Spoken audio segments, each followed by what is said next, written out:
Welcome back, mystery lovers. Today's case is going to keep you on the edge of your seat. The case of Reena Virk. Reena Virk had been born on March 10, 1983, in Saanich, British Columbia, Canada. Her family was of Indian origin, with her mother, Suman, having come from an Indian-Canadian family, and her father, Manjit, being an immigrant from India. Reena's parents had formerly been Hindus and had converted to Jehovah's religion. Reena struggled to fit in with her peers in the Saanich community, where Sikhism was popular among Indo-Canadians. Unfortunately, she was severely bullied at school due to her appearance and ethnic background, which set her apart from her predominantly white classmates. She was bullied due to her unusual appearance, being overweight and having brown skin. At home, Reena faced strict rules tied to her parents' religious beliefs, which were in stark contrast to her friends, who were starting to become independent. Her parents began to worry when they discovered her persistent bullying and feared it could negatively affect her mental health, potentially leading to depression. In May 1994, Reena's family moved to a new location, resulting in her transferring schools from Burnside Primary School. Her parents hoped this action would put an end to the bullying she initially experienced, and it seemed to be effective. Reena's mood improved, and she formed new friendships that brought her happiness. However, things took a turn for the worse when her new friends began to distance themselves from her, and the bullying began again. Reena graduated from elementary school in 1996 and began attending Coquitz Middle School. There, she met a new group of friends whom she considered cool kids. The group was famous for breaking the rules, drinking, and smoking, which represented the freedom that Reena desired, freedom from the strictness of her parents and their rules. Although she felt accepted by her new friends, her parents disapproved of her new relationships, leading Reena to become more rebellious. In 1996, when Reena was 13 years old, a friend suggested she leave home. The friend told her she could be adopted by telling the police that her parents had physically abused her. Reena took this advice and accused her parents of assault, but no charges were brought due to lack of evidence. Reena was taken away from her family and lived with her grandparents, who believed her story. However, things got worse when Reena falsely accused her father of sexually assaulting her, causing him extreme pain and suffering. In 1997, her father was arrested and sent to prison while awaiting trial for sexually assaulting Reena. Luckily, the charges against her father were dropped when Reena admitted that she had made up the entire story. Reena felt uncomfortable living with her grandparents, so she was placed in a foster home. There, she made friends and began imitating the behavior of those around her, including talking about gangs and even falsely claiming to be a member of one. However, Reena soon realized that living in a foster home was not as fun as she thought because she still had to follow rules and curfews. Finally, she apologized to her parents and returned home. However, her time with her parents had ended very quickly. Reena had left her parents' house again and stayed in a youth shelter. Over the next few months, she had bounced between her parents' home, foster care, and the youth shelter. This volatile situation reflected the challenges she had faced as a teenager trying to cope with her relationships with her parents, social workers, and government officials. Reena had yearned for acceptance and friendship, but her strict upbringing and overprotective parents had made her feel like an outcast among her peers. She had desperately wanted to fit in and had tried her best to gain their approval. Middle school had been the most confusing and emotionally challenging time of her life. Reena had sought recognition from those who had previously rejected her. Until she had received an invitation to a party on November 14, 1997, she had been delighted at the opportunity to interact with the popular kids. Reena's life had taken a turn during an overnight gathering with celebrities, which had initially taken place behind a school in Saanich. However, due to police intervention, the group had moved to Craigflower Bridge. The gathering had not gone as Reena had planned.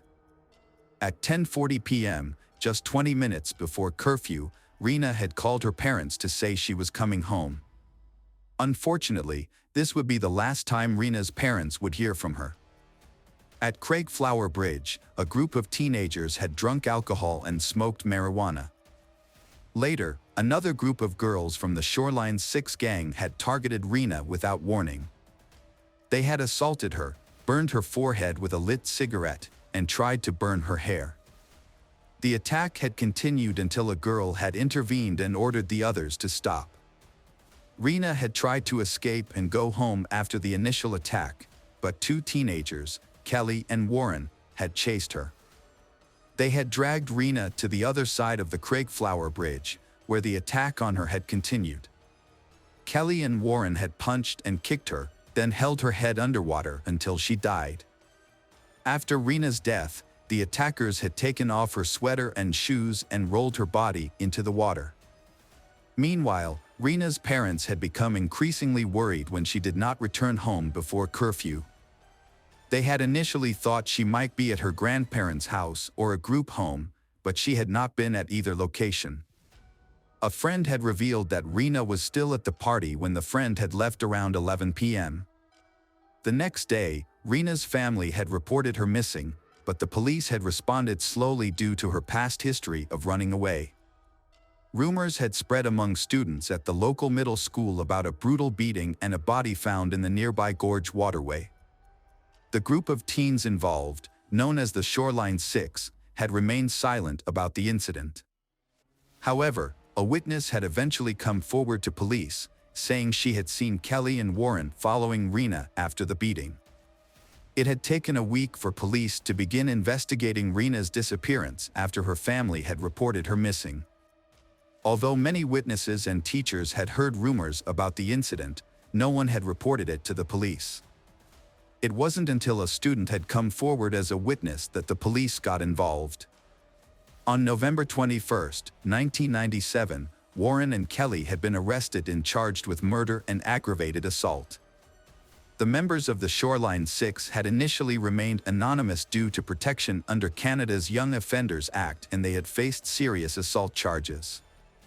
A police helicopter had been dispatched to the Craigflower Bridge area on November 22, but no evidence had been discovered until a thorough search had been conducted on the ground. This search had eventually discovered a body hidden in the weeds, later confirmed to be the missing person, Reena Virk. The forensic pathologist had concluded that Reena's death was due to drowning. However, an autopsy had shown that she had also suffered severe head injuries, which could have led to death. Reena had been only 14 years old when she had passed away. The 6 girls involved in the attack on Reena had initially been charged at the youth court in February 1998. To protect their identities, their names were not being made public. 3 of the girls had pleaded guilty to assault causing bodily harm, while the remaining 3 had been found guilty of the same offense after a trial. They had received sentences ranging from 60 days of conditional release to 1 year in prison. Reena's murder had led to the prosecution of 2 individuals, Kelly and Warren, who had been charged with her murder. Due to the severity of the crime, they had been tried in adult court despite being underage. Warren Glowatski had had a difficult childhood. His mother had been absent for much of his life due to her struggles with alcoholism. At the time of Reena's murder, he had been living with a friend after his father had moved to California without him. Warren's trial had begun in April 1999, and he had been convicted of second-degree murder in June of the same year. As a result, he had received a life sentence. Warren had been eligible for parole after serving 7 years in prison because he had been a juvenile when the crime had occurred. During his time in prison, Warren had done things that could have had a positive impact on his decision to be paroled. This process had included measures such as meeting with Reena's family. In July 2006, Warren had been paroled from prison unescorted, and he had been finally fully released in June 2010. Reena's family had not opposed Warren's request for parole because they had believed he had shown genuine remorse for his actions. In contrast, Kelly Ellard had come from a more stable family, one that had always supported her throughout the trial. She had been 15 years old when Reena had been murdered. Although her lawyer had requested that her case be heard in youth court, the Supreme Court of Canada had denied the request due to the violent nature of the crime and Kelly's apparent lack of remorse. Kelly had initially been convicted of second-degree murder in March 2000, but her conviction had been overturned in January 2003 due to an unfair trial. Pending appeal, Kelly had been released on bail after serving 18 months of her life sentence. However, during this time, she had been charged with assault causing bodily harm for attacking a 58-year-old woman in a Vancouver park. As a result, her bail had been revoked and she had been sent back to prison. In March 2004, Kelly had faced a new trial. Witnesses had testified that she had bragged about being responsible for Reena's death. Warren had claimed that he had seen Kelly drown Reena, but Kelly's lawyer had questioned Warren's credibility, pointing out inconsistencies in his initial statements to police and during the trial. Kelly Ellard had testified during the trial that she had assaulted Reena to protect her friends because she had believed Reena would harm them. However, she had denied responsibility for Reena's death and instead had pointed to Warren and two other girls as the culprits. Despite the evidence, Kelly had shown no remorse and had offered no clear motive for the planned attack. When asked about her future, Kelly had appeared resigned, admitting that her life had been ruined and that she would likely be convicted. The jury had deliberated for 5 days before deadlocking, leading to a mistrial in July 2004. In February 2005, Kelly's second trial had taken place, with Warren again testifying as a key witness. He had repeated his earlier testimony, saying that he and Kelly had assaulted Reena, leaving her dead in the water. As a result, Kelly had been convicted of second-degree murder on April 12, 2005, and had received a sentence of life in prison without the possibility of parole for 7 years. However, the British Columbia Court of Appeal had later overturned Kelly's conviction in September 2008. The court had ordered a retrial, citing the incorrect jury conviction in the previous trial. The decision had led to a fourth trial, allowing Kelly's case to be reconsidered in court. The Supreme Court of Canada had upheld Kelly's conviction for second-degree murder in June 2009, ending lengthy court proceedings. Years later, in 2017, Kelly was granted day parole, and in 2019, she received additional privileges, including overnight leave and extended day parole. The Parole Board of Canada's decision to continue her parole in July 2020 had attracted significant media attention. Kelly, who had initially received a life sentence, rebuilt her life on parole. She changed her name to Kerry Sim, got married, and had 2 children. She complied with the conditions of her parole, which included abstaining from the use of stimulants and avoiding contact with Reena's family. Despite the passage of time, the motives behind the teen's decision to attack and ultimately kill Reena remained unclear. One reason might have been revenge, as Reena had previously lived with the 2 girls involved in the assault. They had accused her of stealing phone books and spreading false rumors. Another girl claimed to have had a grudge against Reena for allegedly stealing her boyfriend in 2000. Reena's parents had sued the teens involved in her death, as had the British Columbia government and other parties. Reena's father explained that he wanted people to take responsibility for their actions, saying that society often failed to do so. Years later, in 2012, Reena's mother spoke out about her daughter's tragic death and the devastating effects of bullying on young people. She shared that dealing with the legal consequences of Reena's murder had left her deeply saddened. As the court cases progressed, she was finally fully feeling her loss. She was struggling more with her emotions and missed Reena even more. Reena's mother also expressed concern that bullying was becoming more severe and frequent rather than decreasing. She was shocked by the new ways young people were using technology, such as cyberbullying and texting, to harm their peers. These methods had not been available when Reena was killed, and her mother was devastated as the problem escalated. The murder of Reena Virk had led to a national debate about racism and bullying, especially among young girls. In the wake of Reena's death, Reena's parents took action to create positive change. They started anti-bullying campaigns and inclusion programs and worked with the government to implement anti-bullying measures in British Columbia schools. Reena's parents also shared their story with students, teachers, and law enforcement professionals to raise awareness about bullying. Their efforts paid off when the government introduced an anti-bullying program in schools across the province. In 2009, Reena's parents were recognized for their advocacy with the Anthony J. Hume Award of Excellence for their dedication to crime prevention and community safety. Reena Virk's life had been marked by hardships and challenges. Although she made some mistakes, it was understandable given the pressure to fit in. Despite Reena's mistakes and the false accusations against her family, her parents continued to love and support Reena unconditionally. Welcome back, detectives. Let's dive into another horrible case. The case of Joseph Saanich. Joseph Saanich was born in 1955 to a respected family of doctors in Shreveport, Louisiana. From a young age, he aspired to follow in his family's footsteps and become a doctor. With exceptional abilities, Joseph earned a Bachelor of Science in Medical Science from the University of Baton Rouge in 1976. He then applied to Louisiana State University in Shreveport and began working at Parkland Hospital in Dallas, Texas. Joseph effectively balanced his university studies and work.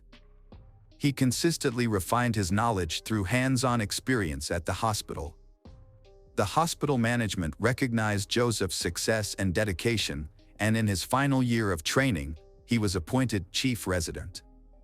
After completing his studies, Joseph chose to specialize in pathologic anatomy and went on to become a pathologist and laboratory director in Leck, Texas. Joseph's life was marked by personal tragedy, including the loss of the woman he loved, Becky.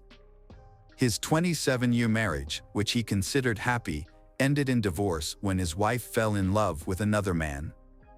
Joseph accepted her decision and agreed to the divorce, believing that the woman he loved had found happiness. Joseph had a strong sense of responsibility and nobility.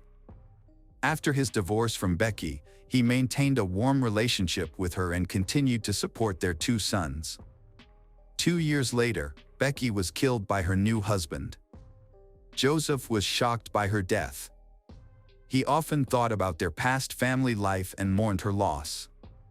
Despite his own grief, Joseph remained a source of strength for his family. He took care of the funeral expenses and helped his sons cope with the trauma. His sons later credited his support for helping them overcome their pain. The tragedy had a profound impact on Joseph. He devoted himself to his work and raising his sons. However, the grief finally gave him the motivation to change his life. He decides to start a new chapter in a new city. In 2007, Joseph moved to Leck, Texas, with his sons, where he became the chief pathologist at Covenant Health System. Feeling the need for a change, Joseph enrolled in a local dance studio.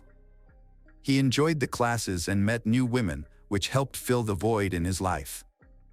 A few times, Joseph attempted to form connections with his dance partners, but it never worked out. That was until Michelle Tina walked into his dance class on a warm summer evening. Her elegance, poise, sense of humor, and sparkling eyes immediately caught his attention. Her radiant smile illuminated the room, and Joseph knew right then that she was the one he had been searching for. Michelle, too, noticed Joseph's confident and respectful demeanor on the dance floor. As they danced together, the 47-year-old Michelle and 57-year-old Joseph found that they complemented each other perfectly. As they continued to dance together, they grew closer with each passing session. Eventually, Joseph asked Michelle out on a date, and she agreed. This marked the beginning of what seemed like a happy new chapter in both of their lives. Michelle possessed an irresistible charm that had a profound effect on men. Michelle was a classic example of a femme fatale, a woman with an undeniable magnetism that drew attention and sparked passion in those around her. Michelle, like Joseph, is also starting a new life after personal emotional breakdowns. She is running away from the fear and anxiety associated with Mike Dixon, owner of a private clinic for cosmetic surgery. Michelle met Mike in 2008 when she came in for Botox injections. At first, there was just casual social interaction between them, then light flirting followed and they began a romance. Michelle is a successful and free woman. She worked as an executive in the NFL, built a successful career, and didn't lack for anything. Mike, on the other hand, is bound by his marriage. A few months after living a double life, his wife discovered his affair with Michelle and filed for divorce after 20 years of marriage. Mike is so captivated by Michelle that he barely notices that he is losing everything. Mike left his wife for Michelle, even though she never announced she would marry him. When Mike doesn't get the attention he expected, he tries to pressure Michelle, which scares her. Michelle recognized Mike's manipulative behavior and desire to take complete control of her life. This realization caused her to end the relationship. In 2010, Michelle and Mike went their separate ways. However, even after the breakup, Mike continued to pursue Michelle, urging her to return.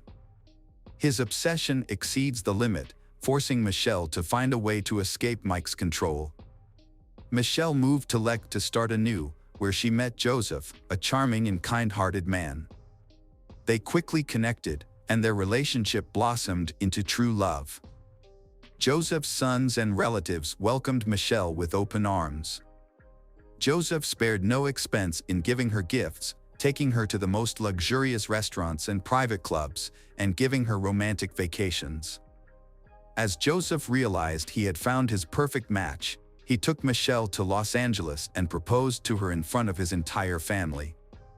Michelle, 47 at the time, was smitten with her new partner and frequently expressed her love for him on social media. However, her ex-lover, Mike Dixon, couldn't help but notice these declarations of love. Mike is furious when he discovers that Michelle has moved away and is planning to marry Joseph. He realized he couldn't win her back but still dared to propose that they rekindle their past relationship, suggesting they become lovers again. Michelle firmly rejected his proposal, refusing to engage in a love triangle, and immediately informed Joseph about Mike's suggestion. After some time, they started to feel like they were being watched. At one point, they even noticed something that looked like a camera flash through the backyard window, but they didn't pay much attention to it, not realizing the seriousness of the problem.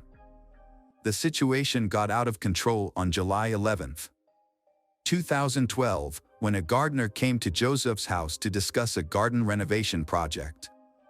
When the landscaper arrived at the home, he tried to contact Joseph but got no response. He saw an open door and, thinking Joseph might not be able to hear him, went inside. The house was in disarray, and there was a bullet hole near the front door, indicating a possible intruder. The landscaper cautiously went further inside, looking for Joseph. In the garage, he found Joseph lying in a pool of blood on the floor with no signs of life. Joseph's body had stab and gunshot wounds, leading the landscaper to think the perpetrator might be nearby. He immediately left the house and called for help. At 2:48 p.m., the police department received the call, and several patrol cars were sent to the scene. When the officers arrived, they found Joseph Saanich. Medics confirmed that Joseph had died. The incident shocked the public, as it happened in one of the city's safest and most affluent neighborhoods, where crime is extremely rare. Joseph, a respected professional, was known for his calm and kind nature, and it seemed he had no enemies who would want to harm him. Although a window was broken, it was clear that the incident was not a robbery, as nothing was missing from the house. However, a bottle with a hole shot through its bottom was found at the scene, suggesting it was used as a makeshift silencer for a gun. A forensic team arrived soon after to collect evidence, and it appeared that the perpetrator was inexperienced, as they left behind many traces. DNA from the bottle and blood samples were sent to a lab for further analysis. Detectives interviewed neighbors, but none of them reported seeing or hearing anything suspicious. There were no CCTV cameras near the house. According to the investigation, the perpetrator entered through a large window overlooking the backyard, making the attack unexpected. In the dining room, the attacker confronted Joseph and started shooting. It is likely that the wine bottle was used as a silencer at this point. Blood stains in the hallway suggested that Joseph was still alive after being shot. He entered the garage, where the attacker caught up with him and stabbed him multiple times. An autopsy revealed 5 gunshot wounds and 11 stab wounds. The circumstances suggested that the murder was not random, but the identity and motive of the killer remained unknown.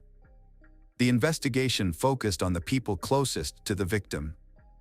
During an interview with law enforcement, the victim's fiancée, Michelle, reported strange things in the months leading up to the murder. She believed Joseph was being stalked. Michelle had seen a stranger lurking outside Joseph's house, watching the door and windows. She also mentioned that Joseph had received persistent calls and texts in the period leading up to his death. Although officers confirmed this information, they initially thought the calls and messages were from other women with whom Joseph was allegedly having relationships, as witnesses claimed he was in contact with multiple women at the time. Investigators questioned Michelle about whether she knew of other women involved with Joseph. Michelle claimed she was unaware of any other women. Joseph's sons also denied the possibility of their father having mistresses, stating that infidelity was not in his character. Despite this, investigators continued to explore a motive of jealousy for the crime. During the subsequent interrogation, Michelle succumbs to the pressure and reveals that she knows several women who may be involved in the crime. According to Michelle, these women are ex-girlfriends who often stalk Joseph. Although he ignored them, they continued to express their displeasure about his upcoming wedding to Michelle. The women in question include a woman from Florida who persisted in contacting Joseph even after he revealed his relationship with Michelle. There was also a nurse, Joseph's colleague, who often called and wrote to him. Additionally, a woman whose daughter sent a letter accusing Joseph of abandoning them shortly before the murder. In the same interview, Michelle mentioned Mike Dixon for the first time. She hadn't thought about Mike spying on her and Joseph before, because Mike stopped paying attention to her after she refused to be his lover. Michelle assumed that Mike had accepted her decision to marry Joseph and move on with his own life. The police visited Mike. He cooperated and spoke with the detectives. Mike revealed that he had been deeply in love with Michelle and had even divorced his wife to pursue a future with her. However, after Michelle rejected him, Mike gave up. He started a new relationship with a younger medical student who corroborated his alibi. At the time of the crime, Mike was at work and then spent time with his new girlfriend, which confirmed he couldn't have been involved.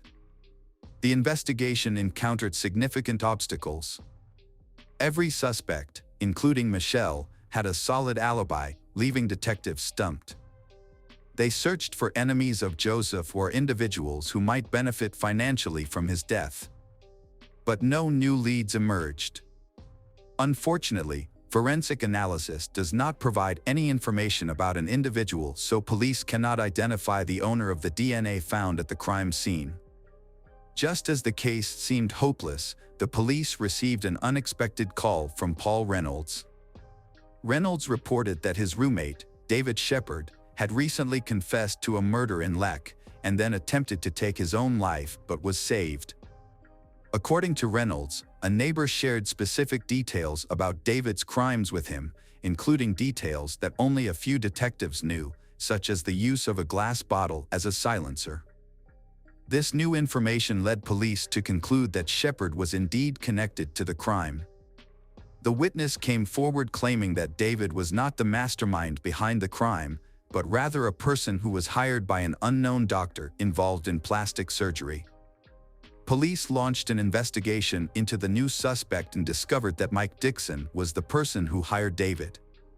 When questioned at the police station, David began to confess and revealed that Mike Dixon had indeed hired him to commit the crime. According to David, he and Mike met at a bar while both were going through difficult breakups and formed a friendship. Mike shared his sadness over his lost love, Michelle, who was now engaged to someone else.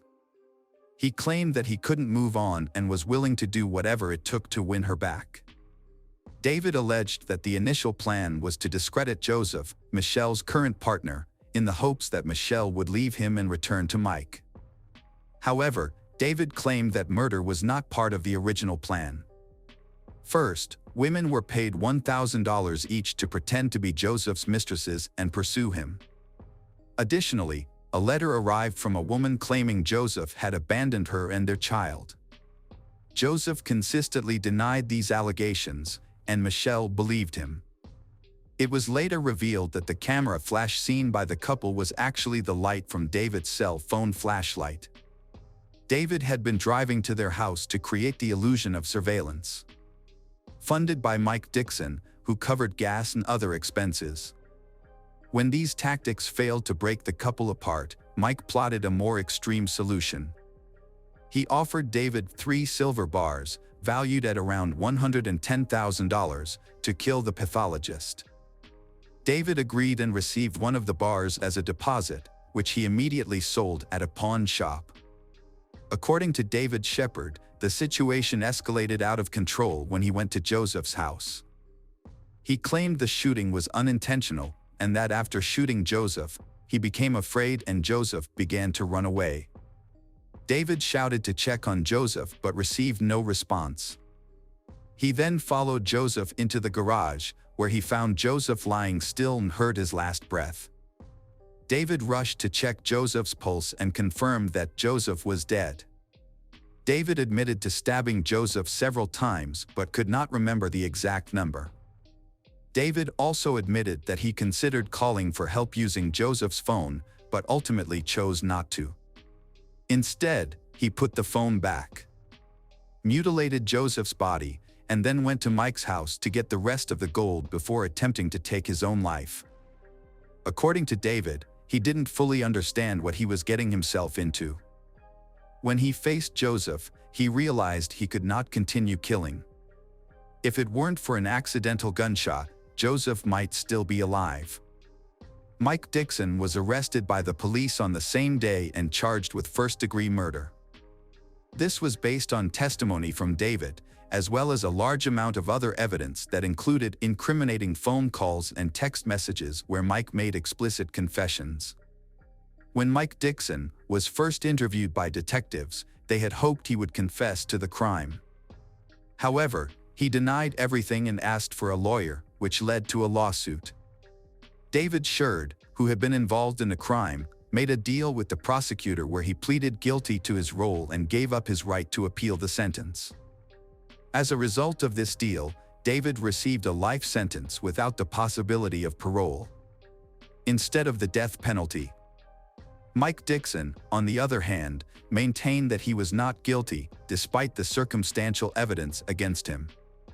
However, in a surprising turn of events, David, who was a key witness for the prosecution, changed his story during the trial. Under oath, David claimed that he had committed the crime alone and that Mike Dixon was not involved.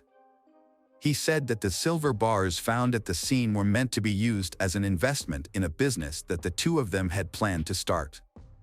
The jury was unable to reach a unanimous verdict, and a retrial was declared. The second trial occurred in 2016, resulting in Mike's conviction for first-degree murder and a life sentence without parole. However, his lawyer successfully appealed the judgment, and it was overturned. Mike was released on $2 million bail, but the case was far from over. The prosecution sought to reinstate the original sentence through the state's highest criminal court, which would have otherwise led to a third trial. On February 11, 2019, the prosecution's motion was granted, and in April 2020, Mike's bail was revoked, prompting a new arrest warrant.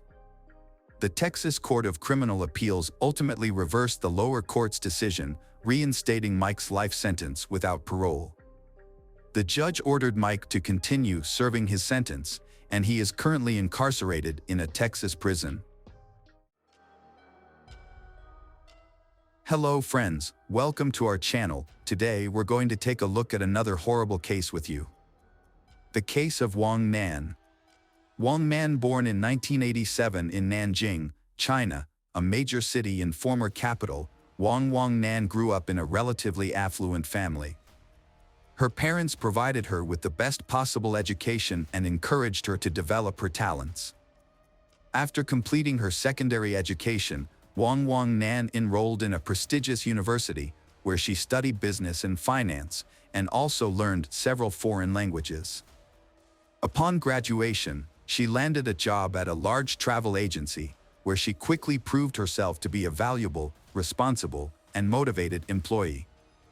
Her career advanced rapidly, and she was soon sent to Thailand to head a new branch and oversee its development. Wang Nan worked as a top manager for several years before deciding to leave the agency to start her own business. She opened a Chinese restaurant in Bangkok, which she managed successfully, and it eventually grew into a small but popular chain. Wang Nan was a thriving young entrepreneur who had devoted her life to her career. With her constant business engagements, she barely had time for socializing or dating, and her loneliness became a normal part of her life. At almost 30 years old, Wang Nan was well established in Thailand, having lived there for a while and become proficient in the language. However, she strived for further improvement, taking additional courses to learn Thai at a training center. There, she met a young man named Yu Xiaodong, who initially stared at her before introducing himself in his native language. They exchanged brief conversations, and he inquired about her reason for studying the language.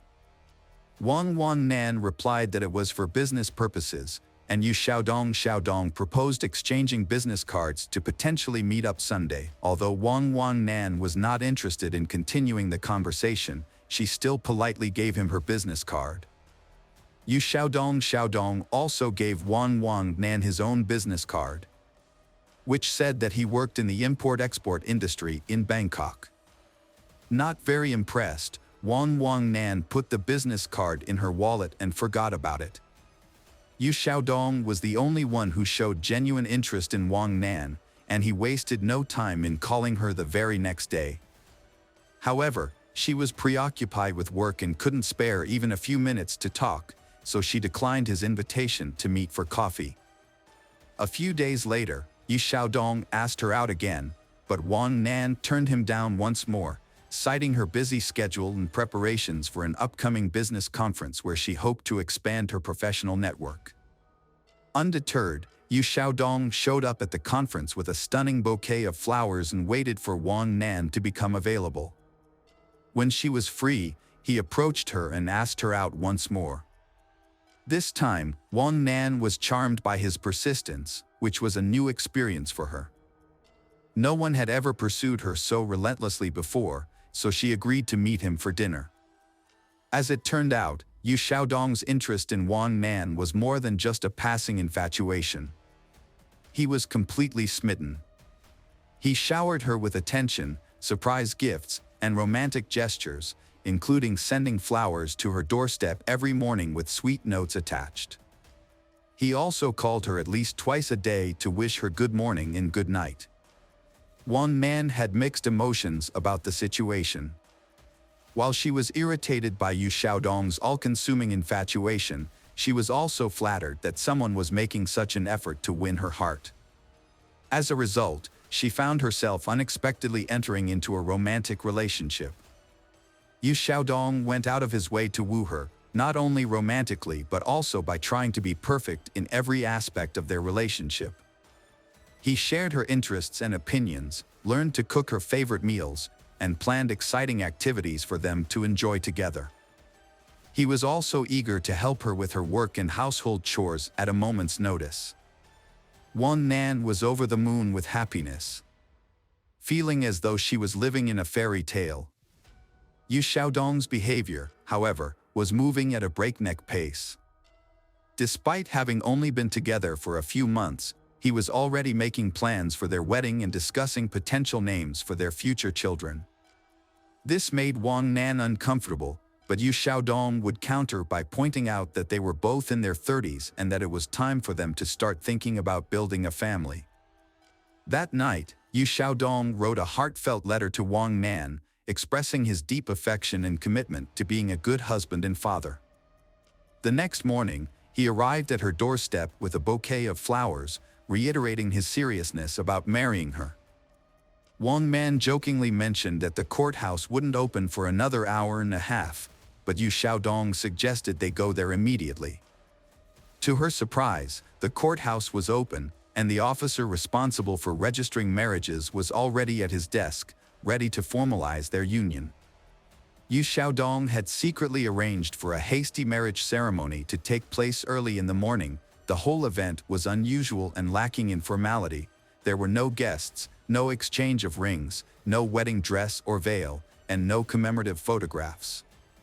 Wang Nan couldn't shake the feeling that the whole thing wasn't really happening, especially since she hadn't even introduced her new husband to her mother, with whom she was extremely close. Before she knew it, she was holding a marriage certificate in her hand, and her newlywed husband was standing beside her, beaming with satisfaction. Wang Nan's marriage was troubled from the start. She had second thoughts about marrying Yu Xiaodong almost immediately after the wedding. Initially, she had hoped he would be a reliable partner, a man she could depend on. Unfortunately, her expectations were not met, and her new husband's true nature soon revealed itself. Yu Xiaodong spent most of his time at home playing video games, using his wife's money without contributing to their household expenses. Whenever his wife asked him why he wasn't working, he claimed his business was slow due to seasonal fluctuations and that he was just taking a break. However, her suspicions grew as time passed, and she decided to investigate his business. Her findings shocked her. His supposedly successful import-export company existed only on paper and business cards. Wang Nan was horrified, realizing too late that she should have had a prenuptial agreement. Now, her husband could freely spend her earnings, and if they divorced, he would claim her assets. During a tense conversation, Yu Xiaodong broke down in tears, promising to turn his life around and find a good job. However, it soon became apparent that he had no intention of looking for work and was content to rely on his wife's support. Yu Xiaodong, a grown man, consistently acted like a child. He spent most of his time playing computer games and expected his wife, Wang Nan, to pay for his personal expenses whenever he helped out around the house or assisted her at the restaurant. Wang Nan eventually had enough and told him she would no longer give him money unless he got a job. The next day, Yu Xiaodong disappeared, taking their marriage certificate and Wang Nan's identity card with him. Wang Nan only discovered the missing documents that evening when her accountant called to inquire about a large transfer of funds from her account. She was shocked, as she had not authorized the transfer. However, she immediately suspected her husband's involvement. It turned out that Yu Xiaodong had transferred more than $500,000 into his own account, using the stolen documents to deceive the bank into thinking it was their joint decision to transfer their shared money. Wang Nan quickly reported the theft to the police, who tracked down Yu Xiaodong a few hours later as he attempted to withdraw some of the stolen money. Confronted by the police and his wife, Xiaodong broke down and begged for forgiveness on his knees. He confessed to losing a large sum of money through gambling, which had led to threats of death and demands to repay the debt. This was not his first brush with the law, as he had previously served an 8-year prison sentence for robbery in his home country of China. Wang Nan was consumed by shame as she learned the truth about her husband's past. Despite this, she believed that his addiction to gambling was a disease that could be overcome, and she wanted to help him recover and return to a normal life. To support him, Wang Nan agreed to pay off half of his debt and offered him a job as heater of one of her restaurants. Initially, Yu Xiaodong appeared to be grateful for the opportunity and took his new role seriously. He even developed a promising strategy for the restaurant's growth. However, his enthusiasm was short-lived. Before long, he began to spend more time playing computer games and indulging in other leisure activities. Meanwhile, Wang Man discovered she was pregnant and shared the news with her husband. Yu Xiaodong initially expressed reservations about the pregnancy, and in a moment of hesitation, asked his wife to consider an abortion, which she flatly refused. The disagreement escalated to the point where he threatened divorce and division of their property, but eventually, his demeanor softened, and he apologized for his rash words. Yu Xiaodong later admitted that his outburst was driven by emotional anxiety, but ultimately, he was happy about the impending arrival of their child. However, things took a dramatic turn 2 months later. During a fateful trip, Yu Xiaodong suggested that his wife purchase life insurance, citing the pregnancy as a reason to safeguard her well-being and that of their unborn child in the event of any unforeseen circumstances. This seemingly caring gesture came after a period of harmony in their marriage, where he had been attentive, supportive, and diligent in his role as a husband and expectant father. Wang Nan quickly agreed to her husband's suggestion and even wondered why she hadn't thought of it herself. They purchased insurance the very next day. A couple of weeks later, Yu Xiaodong proposed a vacation to help them relax and unwind. Wang Man was initially hesitant, but her husband was insistent. He pointed out that they had never had a honeymoon and that traveling with a baby would be difficult in the coming years. He also felt that they needed a break to clear their minds of the stress and negativity they had been experiencing. Wang Man was eventually won over by her husband's arguments and agreed to the trip. He took charge of planning the entire vacation, choosing the destination, booking the hotel, and organizing activities that would be enjoyable and educational, yet not too strenuous for Wang Nan's pregnant state. Wang Man was happy to leave the planning to her husband and was pleased to see how much effort he was putting into making their vacation special. On June 7th, they visited the park for the first time and spent most of the day exploring its many beautiful sights and lookouts. However, as the summer evening wore on, the park became increasingly crowded, with tourists everywhere. As the sun began to set, Wang Nan noticed that her husband, Yu Xiaodong, was growing angry and nervous. When she asked him what was wrong, he explained that the crowds were ruining their chance to enjoy a romantic sunset in peace. Despite his initial frustration, Yu Xiaodong tried to make the most of the situation, suggesting that they could still have a romantic moment as the sun set. As the park began to clear out, he climbed the fence of the observation deck and called out to his wife, Wang Nan, to join him, promising her an incredible view. However, Wang declined, citing the darkness and potential danger. Yu Xiaodong became angry but eventually returned to his wife, suggesting that they should come back to the park another time to watch the sunrise together. The Wang Nan and Yu Xiaodong returned to their hotel late on Saturday night, so they decided to sleep in and head back to the reserve early on Sunday morning. As planned, they woke up at 3 a.m. on June 9th and left for the national park while it was still dark outside. Their goal was to catch the first rays of the rising sun. When they arrived, they found the park nearly empty, with hardly any other visitors. They watched the sunrise together on an observation deck.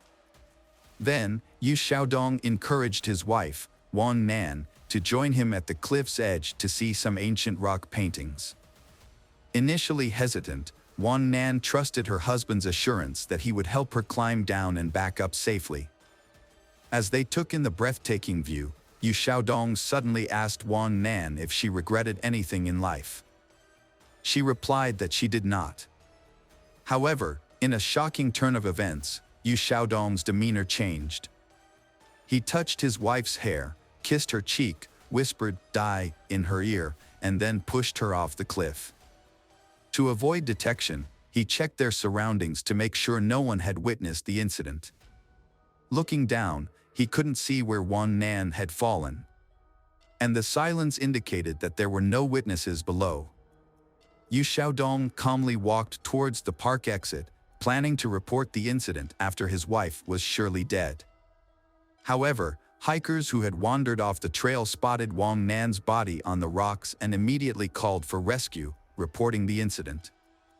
As Yu Xiaodong was leaving the reserve, several emergency vehicles sped past him, sirens blaring. Realizing what was happening, he quickly returned to the scene, pretending to be distressed. There, he put on a convincing performance, crying and begging for help.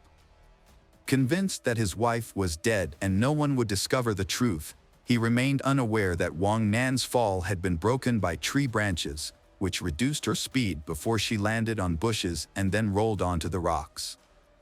This series of events cushioned the impact, saving her life and that of their child, although she suffered severe injuries.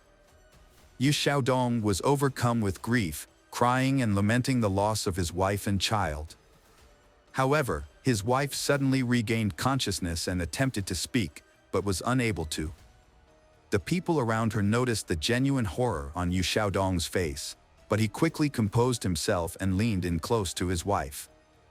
In a hushed tone, he warned her in Chinese to remain silent if she wanted to survive. Wang Nan's injuries were severe, including head trauma, multiple fractures, lacerations, soft tissue contusions, ruptured internal organs, and massive blood loss. Her spine was also severely damaged, leaving doctors concerned that even if she survived, she would likely be paralyzed and never walk again. Wang Nan spent several days in a coma, connected to life support machines, during which time her husband remained by her side constantly.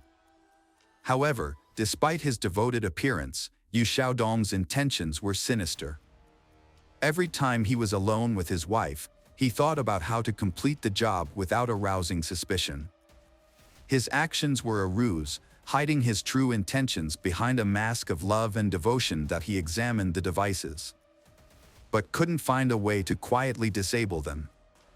Wang Nan slowly regained consciousness. When she did, her husband was beside himself with fear. He stayed with her constantly, terrified that she would reveal the truth to the police at any moment. When they were alone, he threatened her again, saying he had nothing to lose. During the initial police interrogation, the Wang Nan supported her husband's claim that her fall was caused by dizziness. However, when her husband briefly left the room, Wang Nan asked the nurse to call the police again and prevent her husband from re-entering. It was then that she recounted the disturbing story of her fall, alleging that her husband had attempted to kill her. Yu Xiaodong suddenly burst into the room, shouting that his wife was delusional due to her head injury and that he would never harm her or their baby. His explanation was not believable, and he was arrested on the same day. At the hospital, he was charged with multiple crimes, including attempted murder and intimidation after her husband was taken into custody and sent to jail to await trial. Wang Nan finally felt a sense of relief. Although she still had a long and difficult recovery ahead of her, she now felt safe. Wang Nan initially held on to hope that her pregnancy could be saved, despite the severe fall. However, her medical team advised her to terminate the pregnancy due to the large amounts of painkillers and antibiotics she was receiving, as well as the multiple surgeries she underwent under general anesthesia. The doctors prioritized Wang Nan's life, warning her that the fetus was unlikely to survive the strong medications. This news came as a devastating shock to Wang Nan, but she ultimately followed the doctor's advice. During the trial, Yu Xiaodong vehemently denied any wrongdoing, sticking to his claim that the incident was an accident. He remained calm and composed in prison, hiring skilled lawyers and expressing confidence that he would either be acquitted or receive a lenient sentence. In contrast, the investigators and prosecutor were convinced that Yu Xiaodong had deliberately committed the crime. Motivated by the prospect of collecting a substantial insurance payout and inheriting his wife's fortune, which was valued at nearly $2.5 million at the time. During an interrogation, Yu Xiaodong made a shocking revelation about his motive for the heinous crime. He disclosed that he was angry with his wife for not paying off his entire debt, which had accumulated due to his gambling habit. In his mind, if his wife truly loved him, she would have cleared all his debts since she had the financial means to do so. This perceived betrayal led Yu Xiaodong to believe that his wife did not love him, and therefore, he felt justified in punishing her. After making this astonishing confession, the defendant became silent, seemingly aware that he had revealed too much. He attempted to retract his statement, claiming that he had been misunderstood. Nevertheless, his unexpected admission, combined with Wang Nan's testimony, was sufficient to secure a lengthy prison sentence. In March 2021, Yu Xiaodong was found guilty and sentenced to life imprisonment. However, he and his lawyers filed multiple appeals, and 6 months later, the Thai court showed unusual leniency by reducing the life sentence to 10 years in prison. Wang Nan and her family were shocked and outraged by the lenient sentence given to Yu Xiaodong, believing it would set a bad precedent and encourage others to commit similar heinous crimes. Yu Xiaodong received a sentence of 10 years for attempting to murder his pregnant Wang Nan. As of now, Yu Xiaodong is serving her 10-year sentence while Wang Nan is challenging the court's decision. Meanwhile, Yu Xiaodong is filing appeals to prove her innocence. Wang Nan has successfully restarted her business in 2023 and also established an organization that provides support to women who have been affected by domestic violence. She writes about her personal experiences and warnings for women on her blog. Welcome back, detectives. Let's dive into another horrible case. The case of Ellard family. James Craig Ellard was born in Weatherford, Texas in 1963, and his future wife, Kerry Ellard, was born in the same city 2 years later. They met in the early 1980s while attending a university in Texas. At the time, Craig was a senior studying engineering, and Karen was a freshman in the humanities department. Despite their different fields of study, they quickly discovered common interests and started a romantic relationship. After graduating, they had a small, intimate wedding with close friends and family. They welcomed their first child, Emily, in 1991, followed by Lauren in 1993. The family lived in a cozy house in Weatherford and enjoyed a comfortable lifestyle, with a higher-than-average income for their area. In 1999, Craig received a lucrative job offer from a major utility company in Weatherford, which coincided with the birth of their son, Sean. Craig adored his son and, with his increased salary, purchased a spacious house in the city's most prestigious neighborhood and a family car. Karen stayed at home to care for their children, and Craig became the primary breadwinner. From the outside, their family appeared to be living a perfect life. Their 3 children have also had many successes in their fields. Emily and Lauren are talented in sports and music. Emily studies at a prestigious pharmacy college and Lauren hopes to attend a conservatory. Sean, on the other hand, showed a keen interest in mathematics and had dreams of becoming an archaeologist. The family's home life seemed idyllic, Craig providing for the family and Karen taking care of the household and raising the children. However, the family was struggling with hidden problems. In 2007, Karen confided in her sister Linda, revealing that she was on the verge of a nervous breakdown due to Craig's controlling behavior. Craig exerted total control over Karen's daily life, demanding a detailed account of every expense, no matter how small, and requiring her to report her whereabouts at all times. The family lives on a strict schedule, with Craig setting their daily routines, including bedtime, wake-up time, meal times. This rigidity makes Karen feel suffocated and trapped. Over time, Craig's need for control grew stronger. He became more demanding and selfish, scheduling Karen's every move. She felt like she had no time left for herself, there was only duty to complete. Karen tried to meet her husband's demands, hoping he would ease up and they could return to their normal life. However, Craig seemed to enjoy exerting control and refused to change. Linda was extremely worried about her sister's confide. Like everyone else, she saw Craig as the ideal husband, father, and family man, only to discover he was a controlling man. Despite this, Karen didn't want to break up her family. Additionally, she and her children relied on Craig financially. So, she decided to find a job that would give her a stable income. She joined a local gym without telling her husband, using it as an escape to clear her mind and work through her emotions. She spent several hours there every day, scheduling her time around her husband Craig's work schedule so he wouldn't notice. Not long after, the gym manager noticed her because of her attractive appearance, excellent fitness, and her hard work. Karen was given the chance to work as a fitness with the possibility of a permanent contract. This was a dream come true for her, as she could now get paid for doing something she loved. However, she was worried about how her husband, Craig, would react when he found out. When Craig found out about Karen's new job, she thought he would be angry and forbid her to continue. Surprisingly, he received this news calmly and even seemed pleased that she had found a way to make money on her own. He had a few conditions. She had to be home when he arrived, cook meals, and not let her new job interfere with their intimate life. Karen found these conditions acceptable, as she now had more freedom and independence. As Karen settled into her new job, she met a new instructor named Sonny Reese, and they quickly became friends.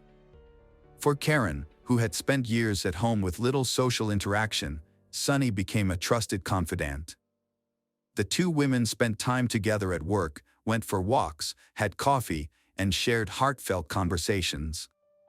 But little did Karen know, this new friendship would soon lead to unexpected romance and a complicated love triangle. It didn't take long for Karen and Sonny's friendship to evolve into a romantic relationship. At first, they kept their feelings a secret from everyone. However, after some time, Karen decided it was necessary to be honest with her husband, Craig. She spent months preparing for this conversation, searching for the right words and worrying about the potential consequences. Eventually, she confessed to Craig. Craig's reaction to his wife's revelation was surprisingly calm.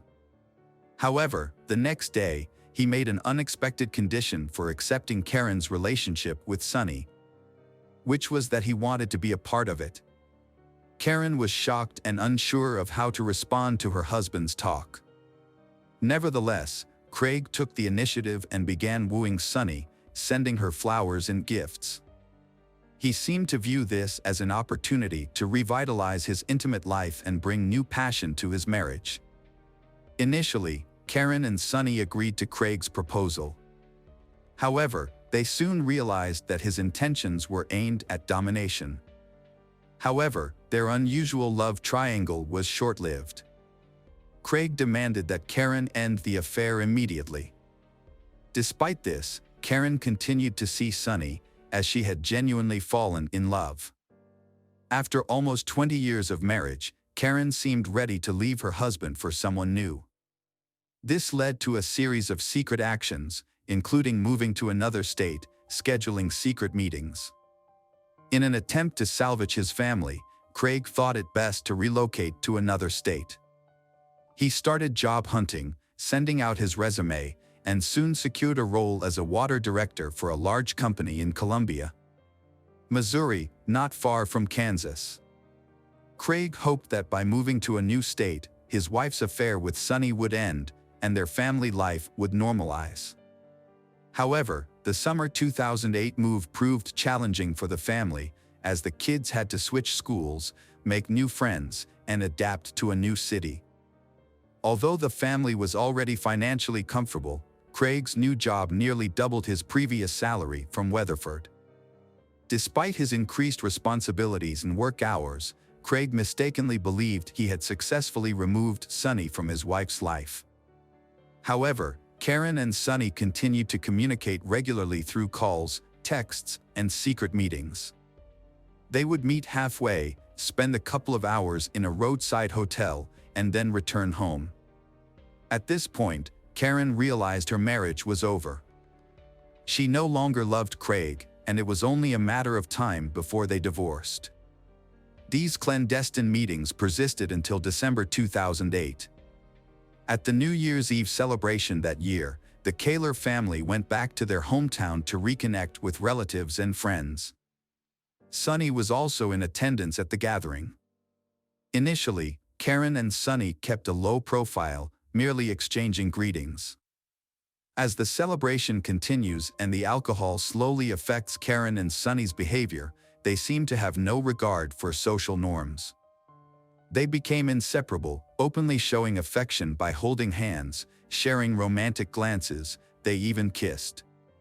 Craig's anger boiled over into fury after Karen publicly humiliated him by revealing her affair at a party attended by dozens of acquaintances.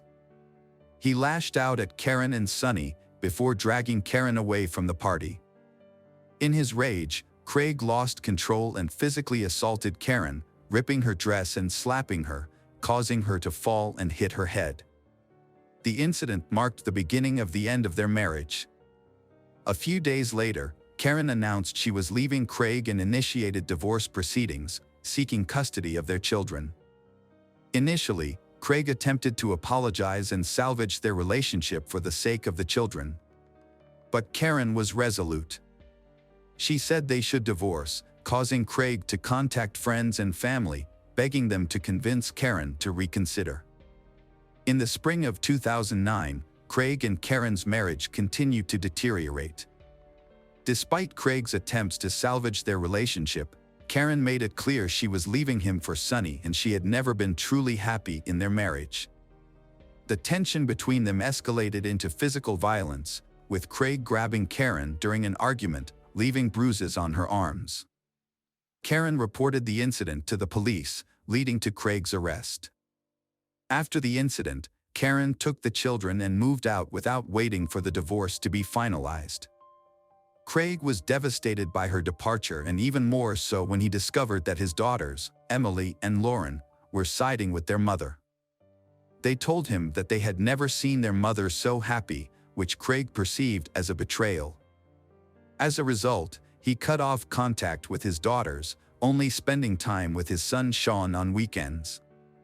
Despite the ongoing divorce proceedings, Craig held on to the hope that Karen would change her mind and return to him. His desire to control her led him to engage in jealous behavior, including stalking her and attempting to install a hidden camera in her home. To pursue this, Craig sacrificed his work, initially taking vacation time, then claiming illness, and eventually skipping work altogether without explanation. This reckless behavior resulted in Craig's termination from his job. Without a steady income, he was forced to move in with his parents as he could no longer afford to live on his own. With ample free time, Craig began stalking Karen, prompting her to take him to court to obtain a restraining order. In November 2009, just before Thanksgiving, Karen took her children to visit their 89-year-old grandmother, Dorothy White, in Burlingame, Kansas. On the evening of November 29th, the Burlingame police received a distress call about a suspicious van and reports of gunshots. Dorothy's neighbors reported witnessing a small truck pull up to her house. A man exit the vehicle and enter the house. They claimed to have heard screams and gunshots, but were uncertain. The man then left the house, got back into the truck, and sped away. The neighbors did not attempt to apprehend him, fearing he was armed. When police arrived, they were met by 10-year-old Sean Ellard, who was frantically calling for help. Although Sean was unable to explain what had happened, it was clear that a horrific scene awaited the police. Inside the home, near the front door, Sonny was found lying in a pool of blood but surprisingly still alive despite having 2 gunshot wounds. In the kitchen, police discovered the lifeless body of 44-year-old Karen, who had been shot in the chest and then fatally shot at close range in the head. The body of her oldest daughter, 18-year-old Emily, was found between a wall and a couch. It appeared that Emily had attempted to hide from her enraged father but was caught and killed with 2 point-blank shots. Lauren, found in a pool of blood in the second-floor bedroom, was still alive but weakly called for help and repeatedly said that her father was the one who did it. Dorothy and Lauren were rushed to a nearby hospital's intensive care unit. Despite the doctor's efforts, Lauren died on December 1st due to massive blood loss and internal organ damage. Her great-grandmother passed away a few hours later. Sean, the only surviving witness, was in shock. Psychologists worked with him, but a thorough interrogation was necessary as he was the only living witness to the tragic events at his great-grandmother's house. Sean recounted that evening, stating that his mother was in the kitchen preparing dinner when he approached her to ask for his favorite pie. Suddenly, the back door swung open, and his father entered with a shotgun, pointing it at Karen without a word. He shot her, then moved closer and fired again. Sean was initially frozen in horror. His father then turned to Sean but didn't aim the gun. Instead, Craig stared at Sean silently and intently. Sean realized he had to escape. So he jumped out the open back door. He ran towards the main entrance, hoping to alert his grandmother, sisters, and call for help. However, upon reaching the threshold, he heard several more gunshots. Fearing what he might find inside, Sean hid in a small outbuilding. He heard more gunshots and waited in terror, afraid that his father would come after him. Craig Ellard was immediately added to the wanted list, with a warning that he was armed and extremely dangerous. As police received multiple reports of a speeding truck, they were able to quickly determine the direction the gunman was heading.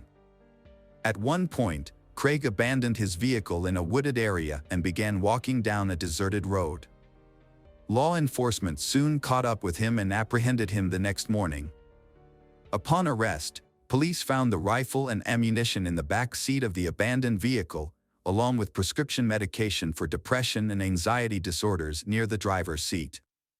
Craig did not resist arrest and appeared confused and frightened. He admitted to being armed with a gun and a hunting knife, but claimed he did not intend to use them. He also acknowledged that he had done something terrible, which he believed the police already knew about. At the police station, Craig fully confessed to his crimes and opened up to the investigating officer. He shared how his wife had cheated on him with someone named Sonny and how they had humiliated him in front of friends at a New Year's Eve party. He explained how his attempts to save his marriage had cost him his job and what was left of his self-respect. Craig became emotional, stating that he didn't know how he had decided to take such drastic action and felt that everyone, including his daughters, had betrayed him. Craig's trial started in December 2010. Craig, advised by his lawyer Thomas Heaney, retracted his initial confession. He claimed his actions were due to mental illness and insanity, which was his only defense to avoid the death penalty for the murder of 4 people.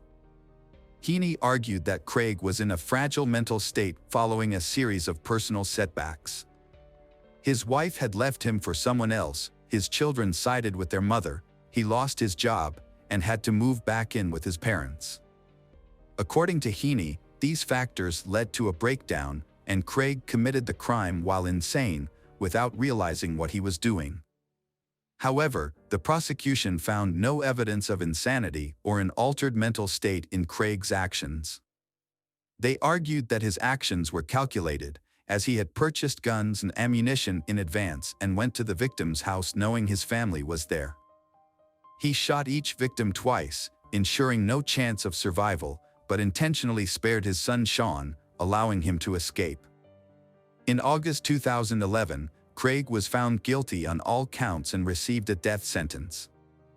At the final hearing, 12-year-old Sean testified, stating that he didn't want his father to die, as he was his only remaining close relative.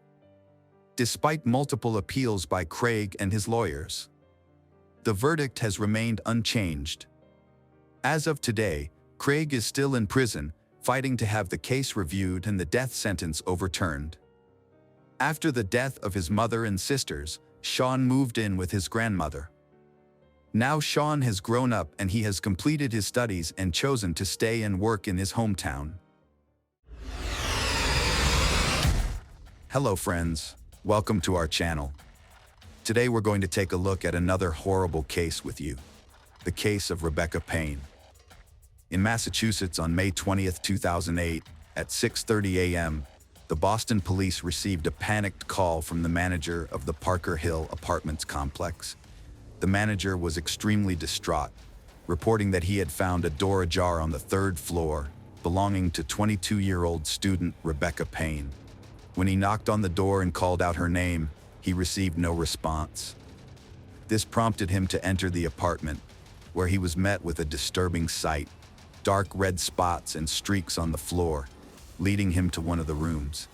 Inside, he found Rebecca's lifeless body, with her belongings scattered everywhere. The state of the room strongly suggested that her killer had been searching for something in her apartment. Rebecca Charlotte Payne was born on April 19, 1986, in New Milford, Connecticut, to Virginia and Nicholas Payne. She attended New Milford High School, where she excelled in sports, particularly field hockey, track, and tennis, before graduating in 2004. Rebecca then pursued a 5-year program in athletic training at Northeastern University in Boston, focusing on the care and prevention of athletic injuries. During her 4th year, she served on the Dean's Council and as president of the Athletic Training Club, playing a key role in organizing the university's Vision for the Future Athletic Training Leadership Forum. Additionally, she was involved with the Episcopal Lutheran Center. Known for her ability to connect with people from all walks of life, Rebecca had a large circle of friends and was always willing to lend a helping hand to those in need. When Rebecca was found dead in May 2008, her friends were shocked and couldn't comprehend who could have committed such a heinous act. The police investigation began when they arrived at the crime scene, and they quickly noticed that the front door showed no signs of forced entry. This led them to suspect that Rebecca might have known her killer, possibly even letting them into her apartment voluntarily. The apartment, situated on the 3rd floor, consisted of 2 bedrooms. In one of the bedrooms, Rebecca's lifeless body was found lying face down on the floor. The trail of blood from the living room to the bedroom where Rebecca lay suggested that the attack had begun in the living room. Further evidence, including casings found at the scene, supported this theory. Forensic examination revealed that Rebecca had been shot 5 times. The bloodstains in the apartment indicated that, although severely injured, Rebecca was conscious for a while and managed to crawl to the bedroom.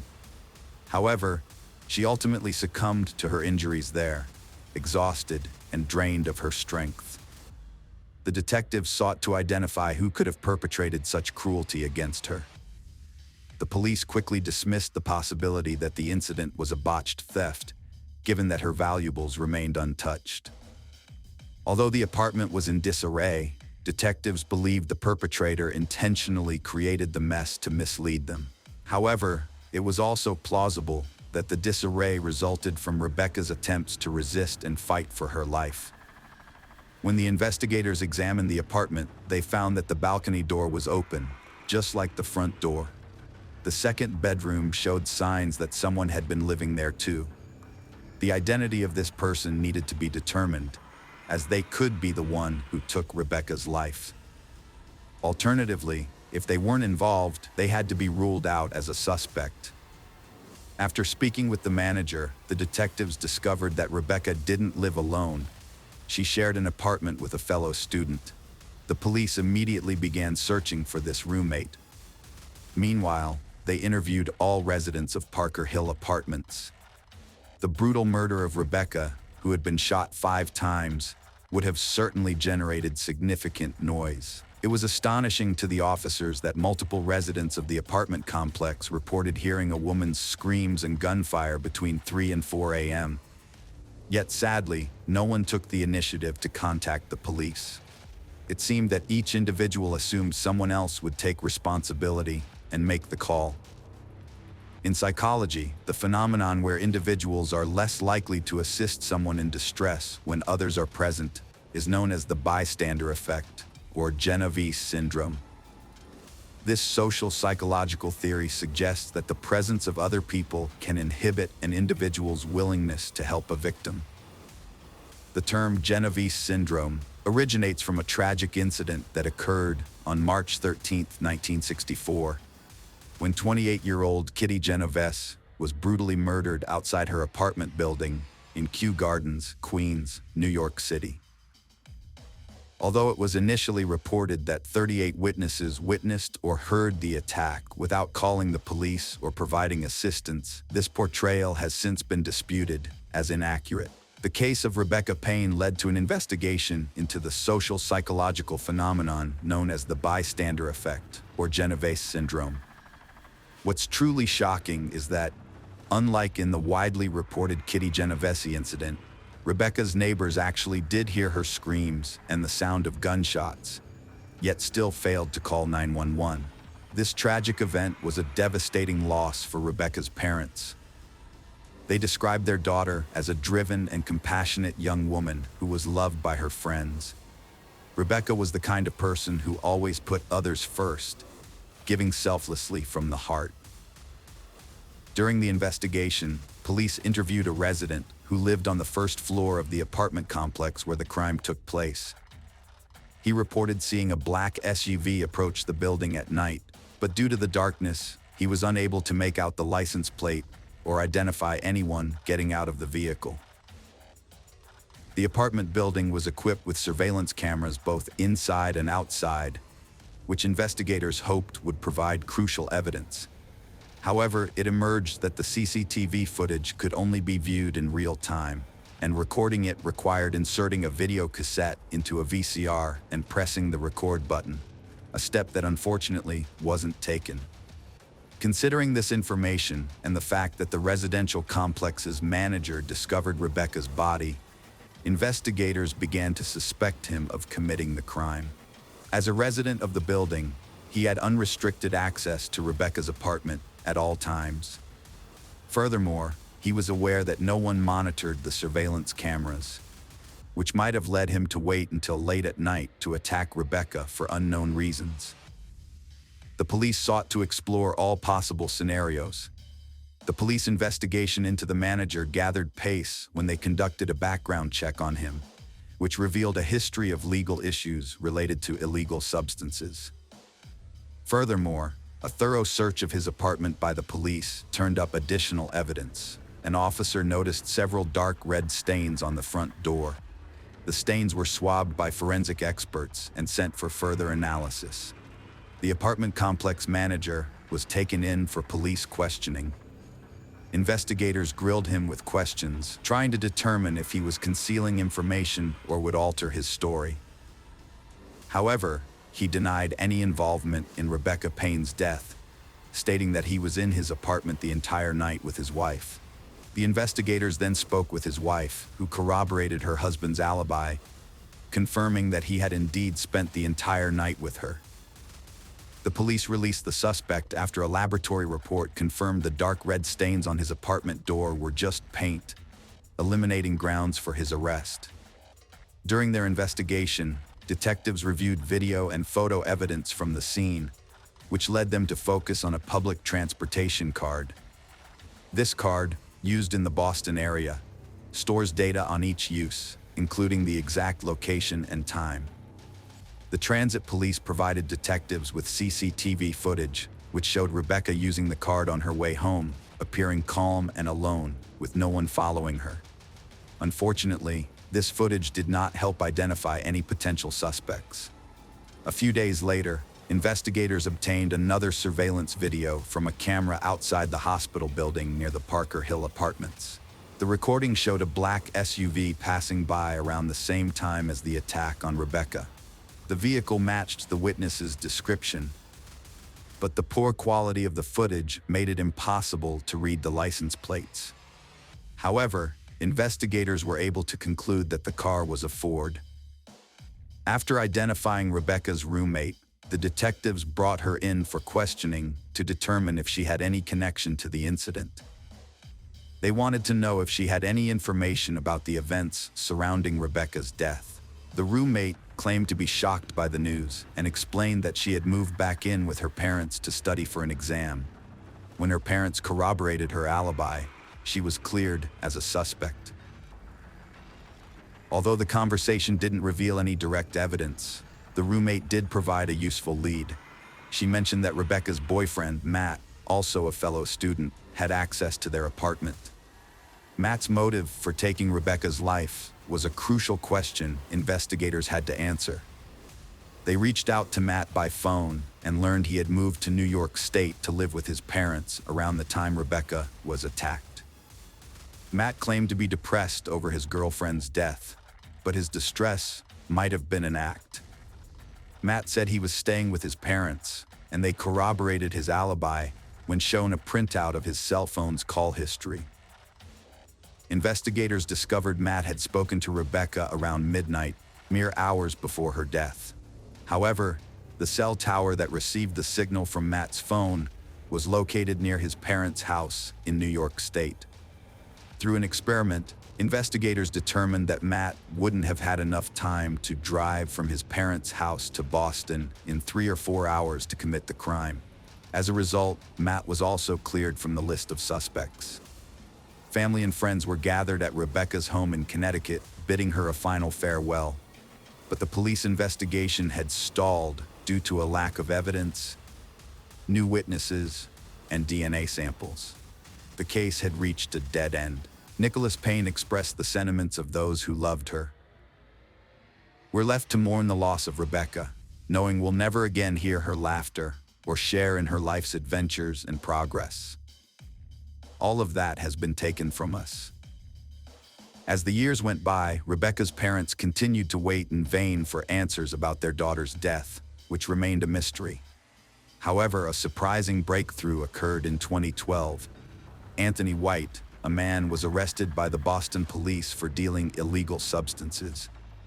With the threat of a lengthy prison sentence looming, White proposed a deal to the investigators.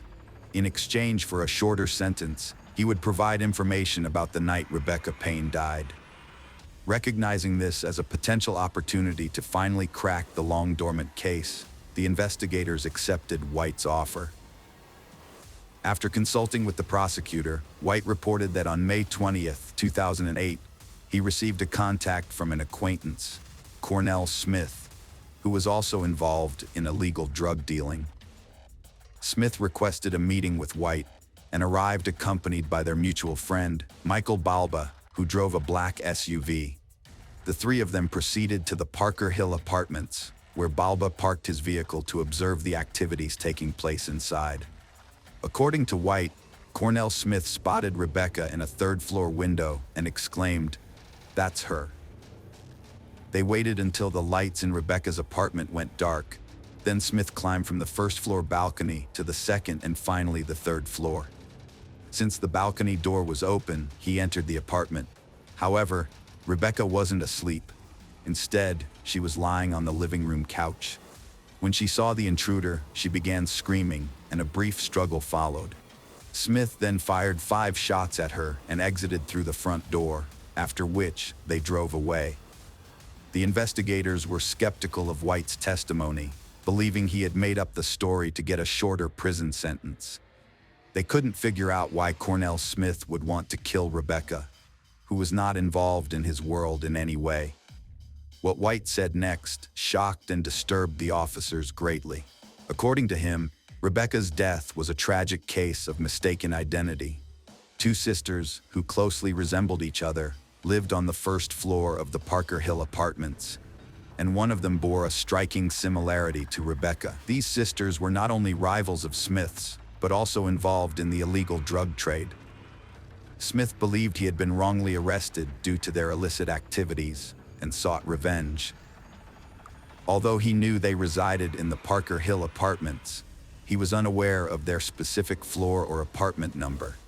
When he spotted Rebecca in the window, he mistakenly identified her as one of the sisters he sought to harm. Investigators determined that Cornell Smith had been arrested in February 2008 for illegally selling drugs, but he was freed on bail just before Rebecca's death occurred.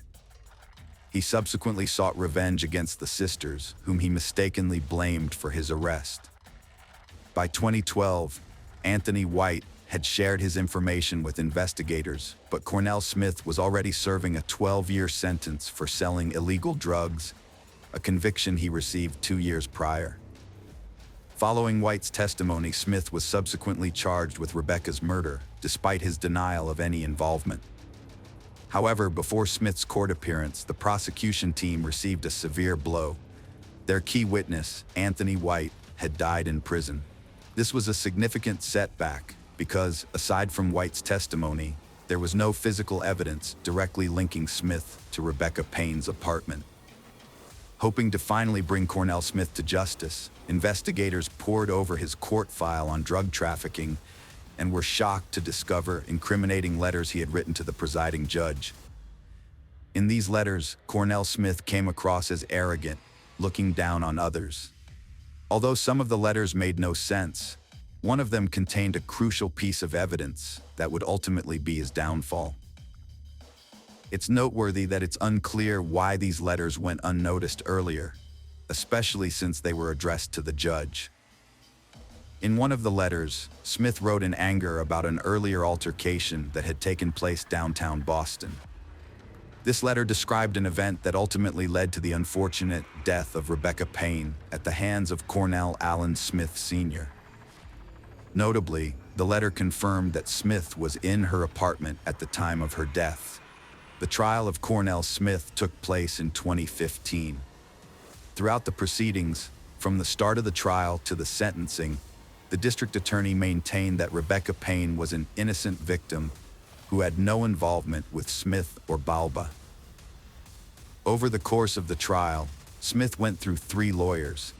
His first lawyer, Jeffrey Karp, a seasoned defense attorney with over 20 years of experience, withdrew from the case after Smith assaulted him during a preliminary hearing at the Suffolk County Superior Court in Massachusetts. In a shocking and unprovoked attack, Smith suddenly stood up and struck Karp on the head with his handcuffed hand. According to Nicholas Payne, this incident demonstrated the kind of person Smith is.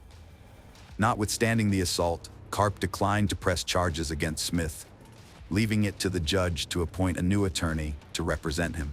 Cornell Smith pleaded guilty to the involuntary deprivation of Rebecca Payne's life and was sentenced to serve between 18 and 20 years in prison.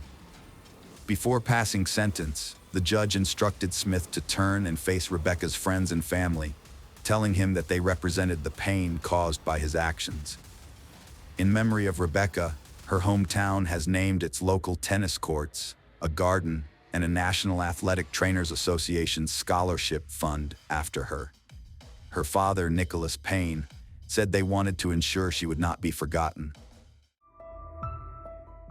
Hello friends, welcome to our channel. Today we're going to take a look at another horrible case with you. In a heart-wrenching tale of tragedy, we meet Eva Blanco Puig, a young soul taken too soon at just 16 years old. For 18 agonizing years, her story remained shrouded in darkness until the truth, once elusive, finally surfaced through DNA samples, unmasking the face of the perpetrator. For 18 long years, the questions haunted those who loved her. Who could do such a thing? Why was justice so elusive?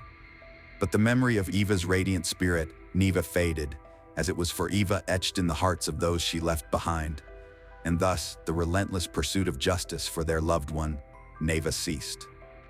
Eva Blanco Puig was born on February 17, 1981, in Spain to Manuel Blanco and Olga Puig.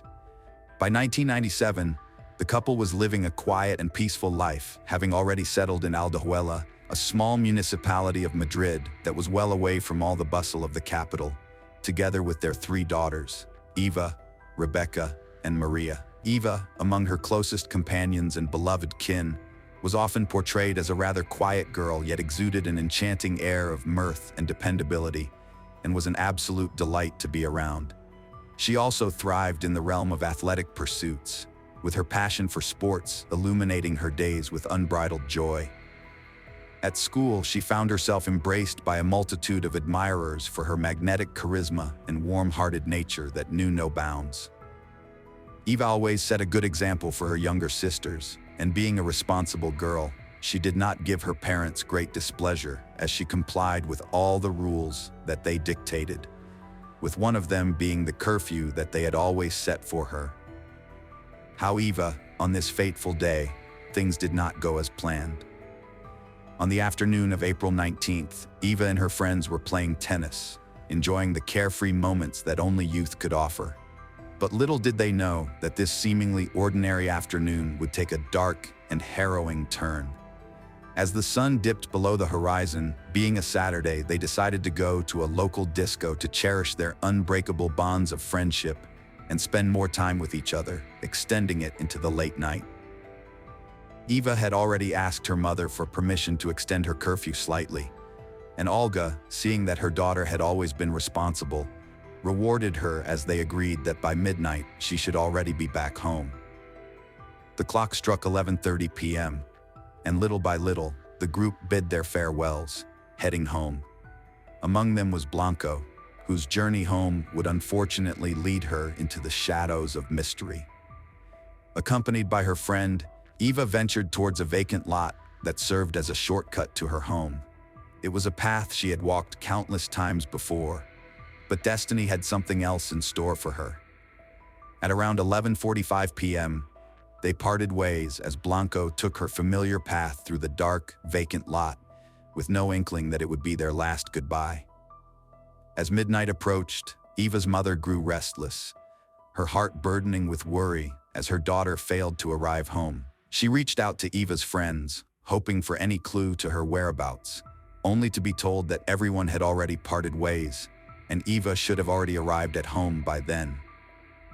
This rang her alarm bells as she alerted her husband, who was a tow truck driver. He then began searching for Eva in the town, together with his nephew, a local police officer, and also with the help of the father of one of Eva's friends. When the clock struck 1 a.m., Blanco's parents reported her disappearance at the local civil guard station. But to their dismay, the officers showed little concern for filing a disappearance report for someone missing just a little over an hour. The guard at the door callously dismissed the seriousness of the situation, claiming that children of her age were all on drugs, and she was probably lying in a doorway or on some sidewalk, clearly implying she was not worth that much attention to them. In the darkness of the night, Blanco's father made a harrowing journey to the local civil guard station up to 15 times. With frustration in his heart, he criticized the institution for their lack of urgency in searching rural roads or utilizing vehicles before sunrise. He accused them of neglect, citing a shortage of gas as their excuse. But the civil guards refuted his claims, defending their customary practice of waiting for a few hours to pass before initiating a search after a missing person report. A father's plea for his daughter's safe return hung in the balance as the truth behind the delay remained shrouded in doubt and despair.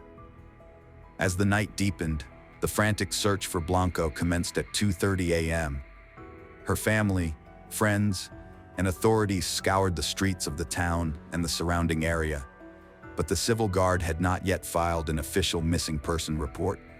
A missing report was filed at 8 a.m., and the decision to publicize the case was made at noon.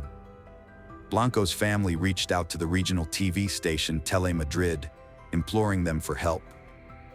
At 9 a.m., Eva's lifeless body had been discovered by two elderly residents, 6 kilometers away from Alguera, near a road construction site between Cobeña and Belvis de Jarama. The area was known to be frequented by young couples seeking privacy inside their cars. Initially, a dreadful accident was suspected, with the possibility that she might have been run over by a car. However, when the civil guard arrived, the horrifying truth emerged.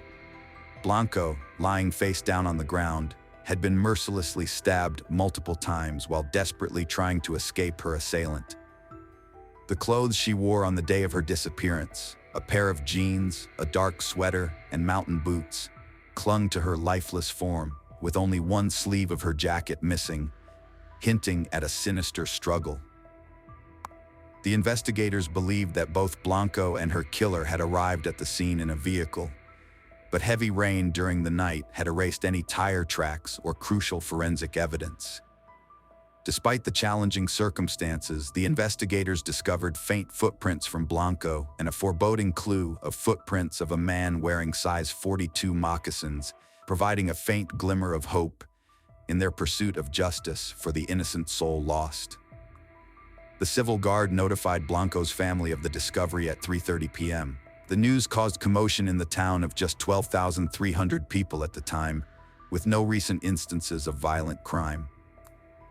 At around 7 p.m., 200 people gathered silently before Blanco's home to condemn her murder. Her funeral was held on the 23rd of April and was attended by 2,000 people. In a devastating revelation from the autopsy report, Eva endured a horrifying fate, suffering 19 stab wounds to her back, leading to her tragic demise due to blood loss around 4 a.m.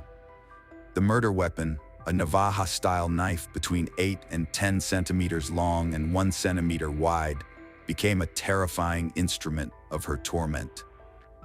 The first stab occurred while she was still in a vehicle, while the subsequent ones followed as she desperately tried to run up a slope beside the road. Many of the wounds, particularly those on her ear and the back of her head, were distressingly deemed passionate in nature, adding to the brutality of the crime. Among the horrifying details, the first injury stood out, deep and potentially fatal, even without the additional wounds inflicted later. The tragedy did not end there, as the evidence revealed the heartbreaking violation of Blanco's innocence. The presence of the same man's bodily fluid was discovered in her mouth, genitals, and underwear, testimony to a heinous act that defies comprehension.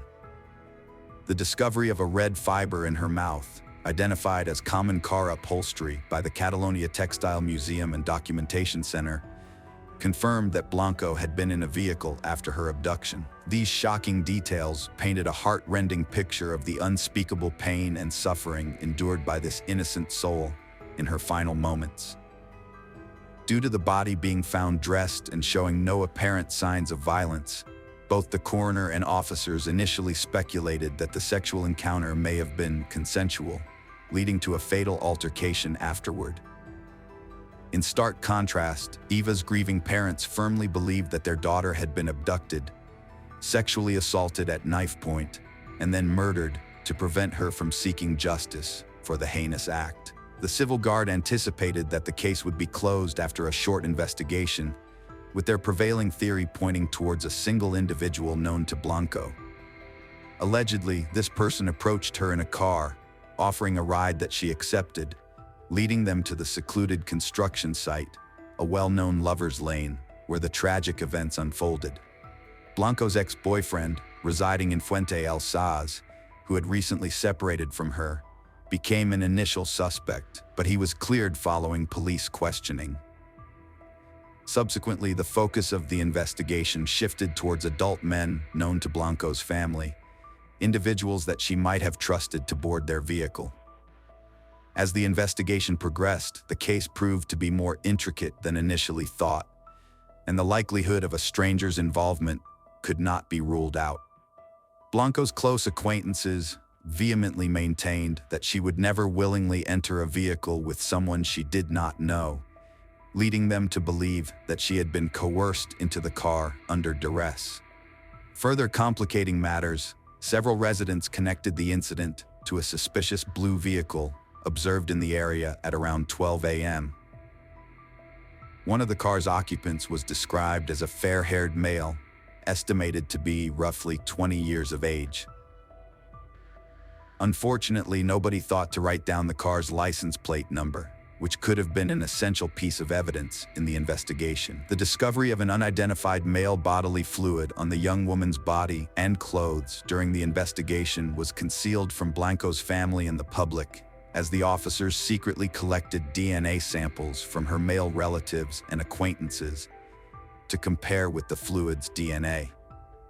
Eva's father's sample was obtained from a discarded cigarette he smoked while drinking coffee and discussing the case with the civil guard officers, while others were surreptitiously taken during unrelated blood alcohol content tests or from the cups and glasses they used in bars.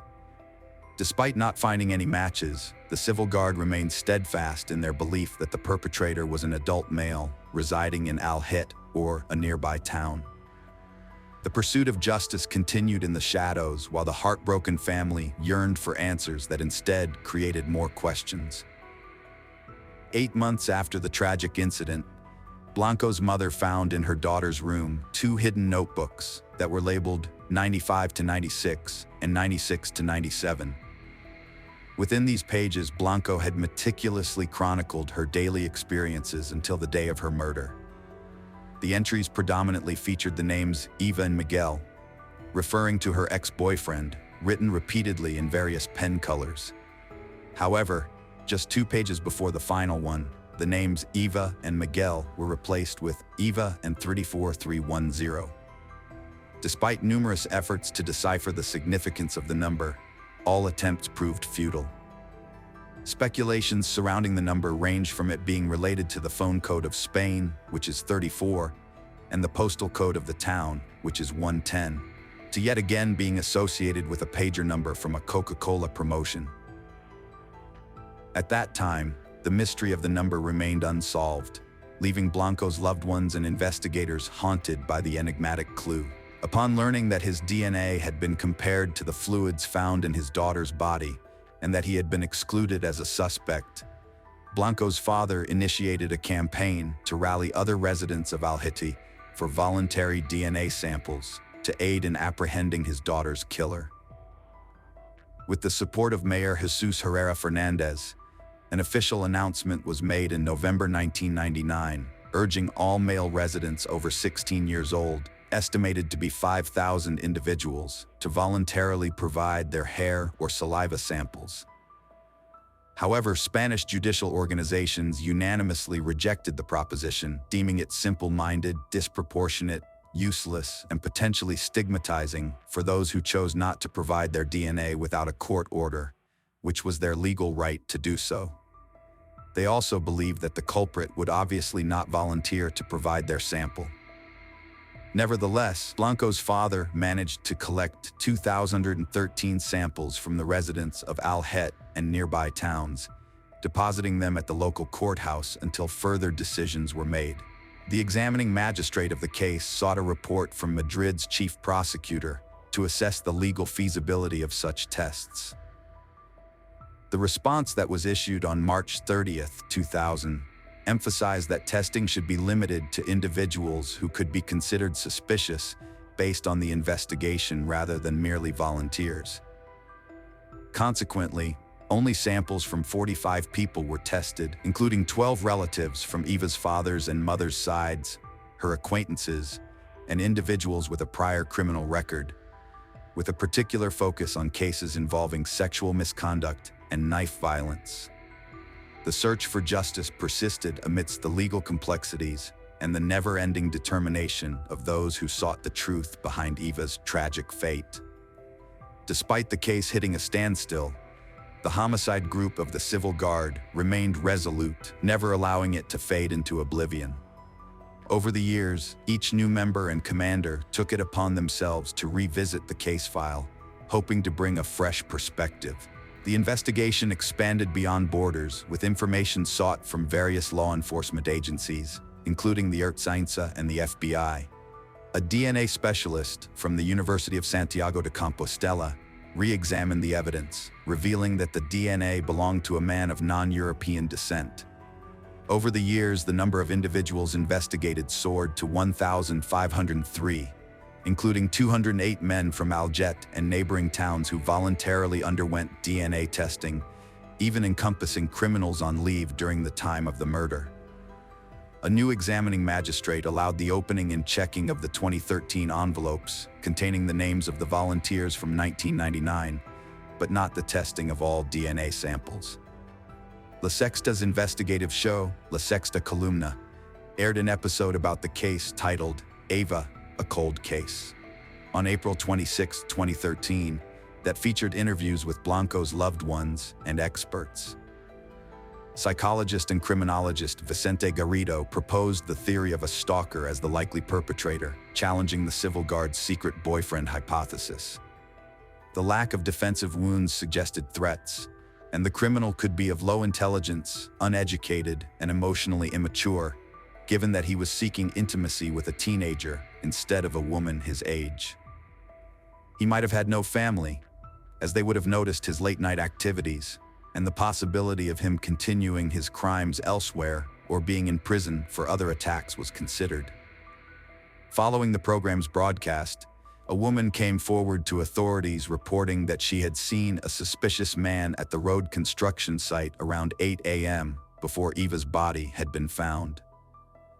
The man appeared disheveled, walking in the rain without an umbrella, looking like he hadn't slept through the night, and was searching for something before getting into a white Renault 18. The civil guard considered her testimony reliable, as other witnesses had also reported a Renault 18 over the years, which matched the fiber found on Blanco's body.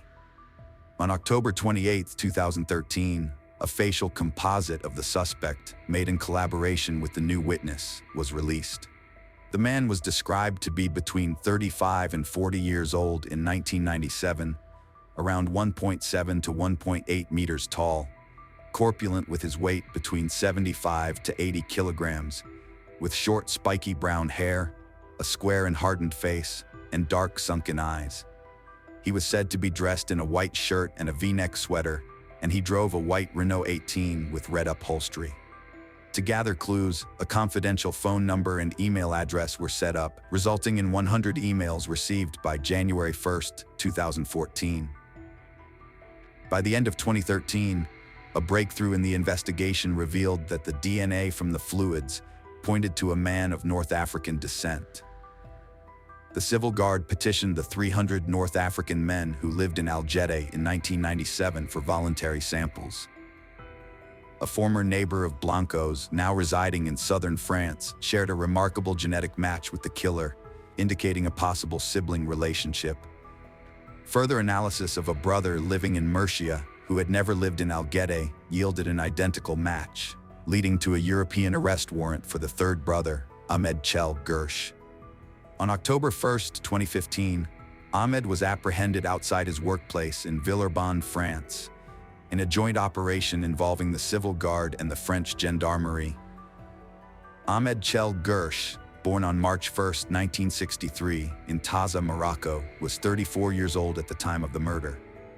He married a 20-year-old Spanish woman in Madrid in 1989 and obtained Spanish citizenship in the 1990s.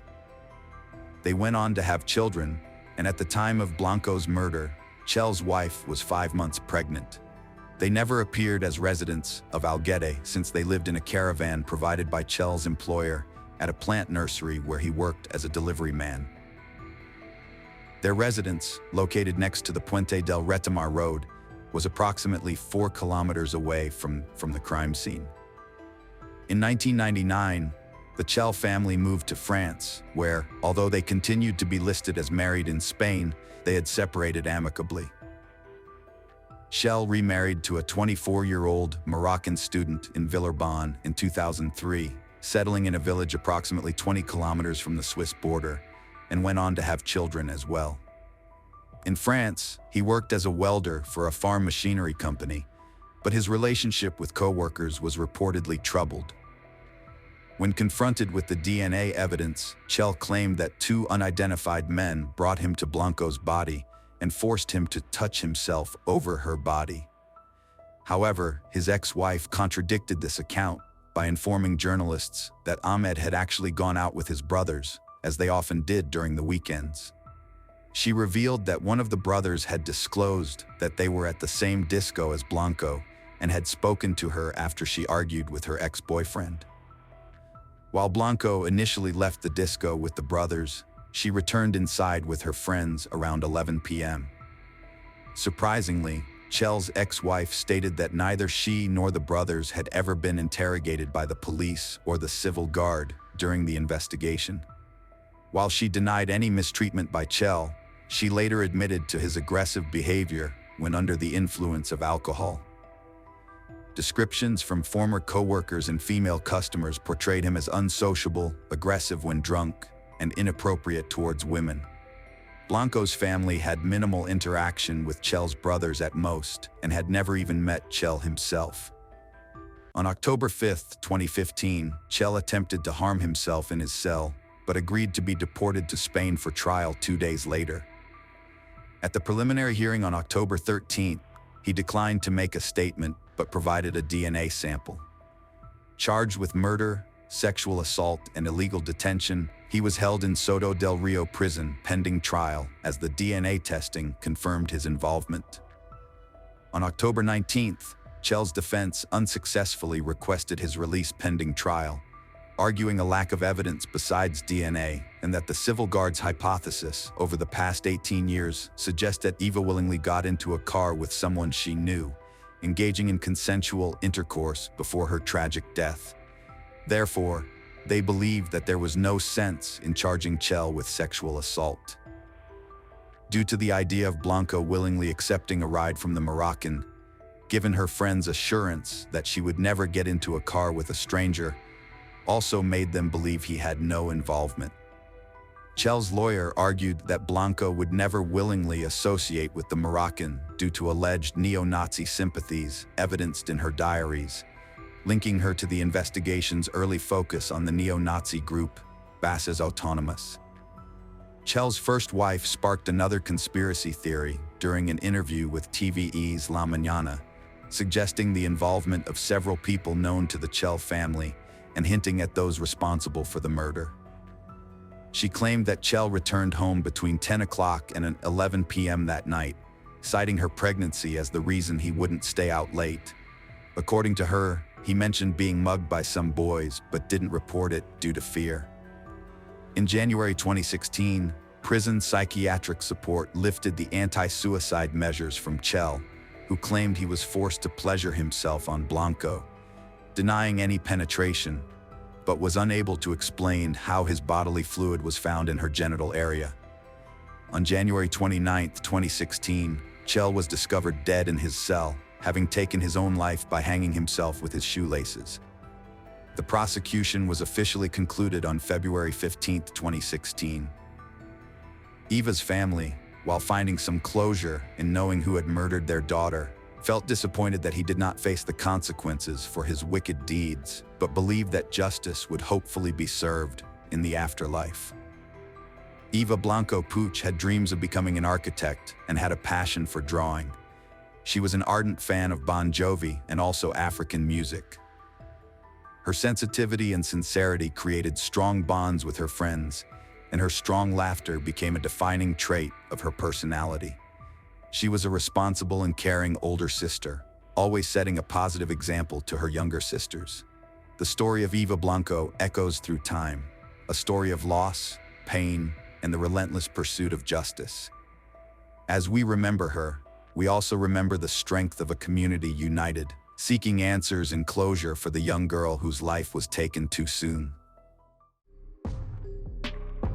November 12, 2021, 19-year-old Ashley Wadsworth journeyed from Canada to the UK to meet her boyfriend, whom she had met online. The girl was thrilled that, after years of virtual communication, she would finally be able to see him. However, no one could have anticipated that this joyous meeting would end in tragedy. Ashley Wadsworth was born on July 25, 2002, in Vernon Township, British Columbia, Canada. She was the daughter of Kenneth Wadsworth and Christy Gendon, and had an older sister named Haley. The Wadsworth family was large and close-knit, consisting of over 50 relatives, including cousins, uncles, and aunts of varying degrees of kinship. They all resided in the same community. Ashley was a cheerful and energetic individual who was well-liked and had many friends. She enjoyed outdoor activities such as swimming, horseback riding, and skiing. Additionally, she had a passion for tennis and played the clarinet. Ashley was very active on social media where she frequently shared memes, jokes, and photos. It was on social networks that Ashley met Jack Seppel. Their introduction occurred in 2015 when she was 12 years old and he was 15. Jack was born on January 9, 1999. His mother, Tracy Dalton, had married a man named Ricky. His relationship with his father reportedly strained. His father passed away in 2019. Jack did not communicate with his brother Jordan, but did stay in touch with his sister Nadia. Apart from his mother and sister, Jack didn't have many close connections and preferred engaging with people online through video games. Some acquaintances of Jack mentioned that he often found himself in trouble at school. While they recalled him as fun and charming at times, he also displayed a darker side that emerged when he became angry or aggressive towards himself or others. It was one of Ashley's friends, who knew Jack through social media, that introduced them to each other virtually. For many teenagers like Ashley, it felt natural to establish connections with strangers via various platforms and build virtual friendships based on common interests or mutual attraction. Jack and Ashley became virtual friends rather quickly. At the time, she didn't possess a smartphone and used the family computer to access social networks. As a result, her friendship with the Englishman was never hidden from her relatives. According to Ashley's mother, during their long-distance friendship, Jack had multiple relationships with different girls. Meanwhile, Ashley also experienced typical teenage life phases. Even during periods when they ceased communication, their connection never entirely disappeared. It endured over the years. As they matured, their relationship evolved. Communication extended beyond social media to include video calls. Consequently, their bond became more intimate and romantic. Before long, Jack became a familiar face to Ashley's family members. If they passed by during their conversations, they'd often greet him as if he were right there in their living room. He frequently sent her gifts, teddy bears and purses among them. Her family and friends observed that she often compared every boy she met to Jack. With an 8-hour time difference between Vernon and Essex, where Jack resided, the young couple would wake up early and stay up late just to be able to talk. By 2018, when Ashley was 15, she began expressing a desire to meet Jack in person. However, her family wouldn't permit her to travel alone across continents. Occasionally, like any young couple, they quarreled. When arguments led Ashley to block Jack on social media, he would create new accounts or message her through his sister or mutual acquaintances, something disturbing and intrusive for those close to her. Yet she maintained that he was compassionate and kind-hearted. In October 2018, Jack tattooed Ashley's name on his arm. At that moment, she was 16 years old, while he was 19. Her parents deemed such an act excessive and cautioned her against reciprocating similarly. Eventually, during one of their disputes, Jack inflicted a knife wound on his tattoo bearing Ashley's name. Following this incident, he exhibited jealous and violent behavior. He grew angry at the thought of Ashley dating other guys, despite continuing his own romantic pursuits with different girls himself, claiming Ashley remained his favorite and asserting that he wanted only her. One day, Ashley phoned a friend who happened to be at Jack's house and informed her that he wouldn't let her leave. The friend present during this call noted that Ashley didn't seem upset. Instead, she reacted as though such situations were commonplace for her.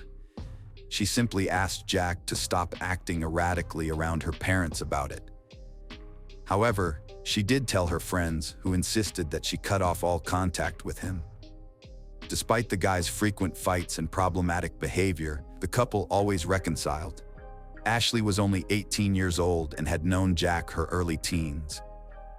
She didn't seem to grasp the extent of his influence over her. At a young age, Ashley began working in fast food restaurants and department stores. This allowed her to save money for various personal expenses. The first thing she bought was a tablet to use social media more privately. She then started saving money for a plan for her senior year of high school. Ashley had always been very spiritual and inquisitive. After reading the Book of Mormon, she experienced a moment of insight and began following the Church of Jesus Christ of Latter-day Saints. She graduated from Seton High School in 2020 and had plans to study law at Thompson Rivers University to become a lawyer, but did not immediately enroll because classes were being conducted via video conference due to the COVID-19 pandemic. She wanted to fully experience university life and decided to take a sabbatical for a year before continuing her studies. During the first half of 2021, Ashley continued to work and save money. In April of that year, she was baptized into Mormonism.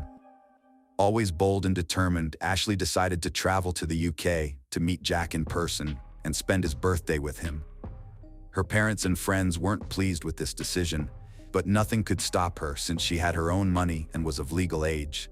On November 12, 2021, Ashley left Canada for the UK on a 6-month tourist visa. This was her first time leaving her homeland, and she was very excited about the event. Ashley and Jack met in person for the first time on November 13, 2021. On that same day, Ashley changed her profile picture to one with him. By then, Jack was already 22 years old and appeared much older than Ashley. He was covered in tattoos, even on his face, creating a stark contrast with the young and lively 19-year-old girl during her stay in London. Ashley stayed at Jack's house, a young man who had been living alone and annexed within a public housing estate in northwest Chelmsford since 2020. The neighborhood had a somewhat dubious, but they had explored nicer areas of the city in Essex as well. Jack appeared to be the same man Ashley had met online, affectionate and caring, constantly showering her with compliments and never declining romantic selfies. Yet, his behavior could be inconsistent, and at times, he seemed quite cruel. The young couple spent every day together. Ashley, on a tourist visa, was unable to work while Jack was unemployed and receiving benefits. Occasionally, his mother Tracy, who lived nearby, provided support. Ashley frequently posted photos and comments from her trip online. Most pictures showed the couple embracing and enjoying romantic moments together. She maintained constant communication with her family via video calls, giving the impression that everything was going well. They even adopted a kitten named Winston. However, as time passed, Jack began to withdraw. He no longer wanted to go for walks or sightseeing. Instead, he preferred staying home, smoking illegal substances, and playing video games. Being in a foreign country left Ashley with limited options. Although she loved being outdoors, she was constrained by what Jack wanted. Before traveling to England, one of Ashley's church friends connected her with American missionaries who would be in Chelmsford at the same time. Ashley expressed interest in meeting these young men who shared her religion, but faced resistance from Jack whenever she tried to attend church on Sundays. Nonetheless, she kept in touch with them via text messages and deleted the correspondence to keep it hidden from Jack. The missionaries quickly realized that Jack was controlling and possibly abusive. In conversations with them, Ashley admitted that although she knew she deserved better treatment, she simply wanted to make Jack happy. The abuse extended beyond controlling communication. About 6 weeks after arriving in Chelmsford, Jack texted his mother confessing that he had physically assaulted Ashley because he discovered that she had blocked 2 UK numbers on her phone, which he suspected belonged to other men. Throughout this period, despite attempts to maintain appearances through social media posts and regular communication with family and friends back home, it became clear that the situation between Ashley and Jack was far from ideal or safe for her well-being. A few years back, Ashley experienced a surge of jealousy. Even though she continued showcasing photos of her seemingly perfect trips on public social media accounts, she created a secret profile to document her bruises. She didn't keep this issue hidden from her sister, Haley, but warned her not to inform their mother because she feared their family would harbor animosity towards Jack. In late December 2021, Jack ingested an excessive amount of anti-anxiety medication. Ashley promptly called an ambulance, which transported him to the hospital, where he received treatment for an overdose. Subsequently, Ashley was appointed as Jack's caregiver and took charge of safely administering his medication. Although she kept this information from her mother and friends, Haley accidentally disclosed it. Their mother expressed concern and asked Ashley to return home, but Ashley insisted on staying until Jack recovered. In early January 2022, another incident occurred. Jack smashed a beer glass over Ashley's head. While sobbing, she contacted Haley via video call as Jack made her clean up the broken shards in the background. Haley could see him pacing back and forth, screaming and clenching his teeth. She pleaded with Ashley to come home, but Ashley refused. On January 9th, Jack celebrated his 23rd birthday with his family as if nothing had happened. Shortly after this event, Jack's mother and stepfather planned a family trip to a small seaside town, hoping that a change of scenery might ease tensions. The trip seemed perfect in photos. Even Ashley's parents, unaware of the gravity of the situation, felt some relief seeing their daughter's apparent happiness. However, this calm was short-lived. During an argument in late January, Jack struck Ashley again and threw a candle and TV remote at her while she was on a video call with Haley. Once more, Haley begged her sister to return home. Initially agreeing to leave, Ashley soon changed her mind. She continued to believe that within Jack's cruel exterior was still the charming man she had once known. Ashley had known Jack for many years and hoped that with time, medicine, or her love, he would heal. From his conversations with her mother, it seemed Jack realized the cycle he had driven Ashley into, accusing her of infidelity, beating her, and then apologizing. Despite feeling guilty for his actions, it wasn't enough to prevent the tragedy that eventually occurred. On the morning of February 1st, 2022, Jack was angry at Ashley again. He accused her of running away and dating other people behind his back. He even demanded to check her cell phone and social media accounts. Shortly before 8 a.m., neighbor Helen Borton-Shaw heard Ashley screaming through the shared wall. Moments later, Helen appeared at Jack's door. When the door opened, Helen saw a barefoot and crying Ashley with blood dripping from a cut on her palm. Ashley revealed that Jack had caught her looking at nude pictures of another woman and had become enraged. He verbally abused her, then punched her, smashed her phone, and threw her kitten against the wall. Despite fears that Jack was trying to kill Ashley, she asked Helen not to call the police. Helen agreed, but begged Ashley to go with her to a doctor's appointment instead of returning to Jack's apartment. However, Ashley refused. Helen decided to talk to Jack directly. He apologized for what had happened and remained calm, so Helen left for her doctor's appointment around 9 a.m. Later that morning, Lucy's neighbor brought Jack a package that had been mistakenly delivered to their address. Although he was reluctant to answer the door due to his unfriendly and paranoid nature, Lucy didn't think much of it. Around this time, Ashley called her family using Jack's cell phone. By then, Ashley's mother was already aware of what was going on because Helen couldn't take it anymore and had confessed everything. Her parents immediately bought Ashley a return ticket for February 3rd. When Ashley told Jack she was leaving, he agreed to accompany her to take the 19 test required for the trip and also said he would drive her to the airport. Ashley's mother warned her daughter to head straight to the airport if Jack assaulted her again and cautioned him that she would call the police if he hurt Ashley once more. Ashley engaged in a lengthy, detailed conversation with her family. This exchange lasted about 3 hours. By the time it was 11 a.m. in Chelmsford and 3 a.m. in Vernon. Shortly thereafter, Jack texted his mother, confessing that he had once again severely beaten Ashley, this time knocking her to the floor and potentially breaking her arm. This incident occurred between 11:22 a.m. and 12:38 a.m. During this harrowing period, Ashley sent several distress messages to family and friends from Jack's cell phone. However, as it was nighttime, there was no immediate response. She also reached out to her friends at the church in Chelmsford for help, emphasizing the urgency of the situation. Sadly, these messages were not seen until much later when help could no longer be rendered. Between 12:38 and 12:45 a.m., Jack committed another assault on Ashley by strangling her until she stopped breathing. Following this act, He went to the kitchen, retrieved an 11-centimeter knife, and proceeded to stab her in the chest and stomach approximately 100 times, ending her life. Disturbingly, Jack then changed his profile picture to an image of himself with Ashley, along with the caption, "Always mine."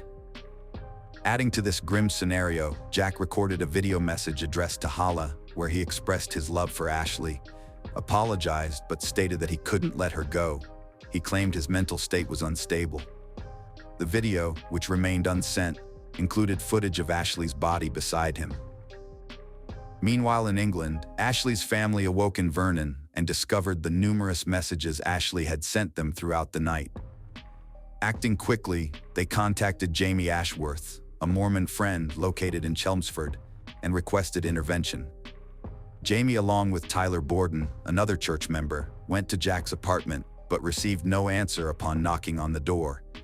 Subsequently, they called law enforcement and left.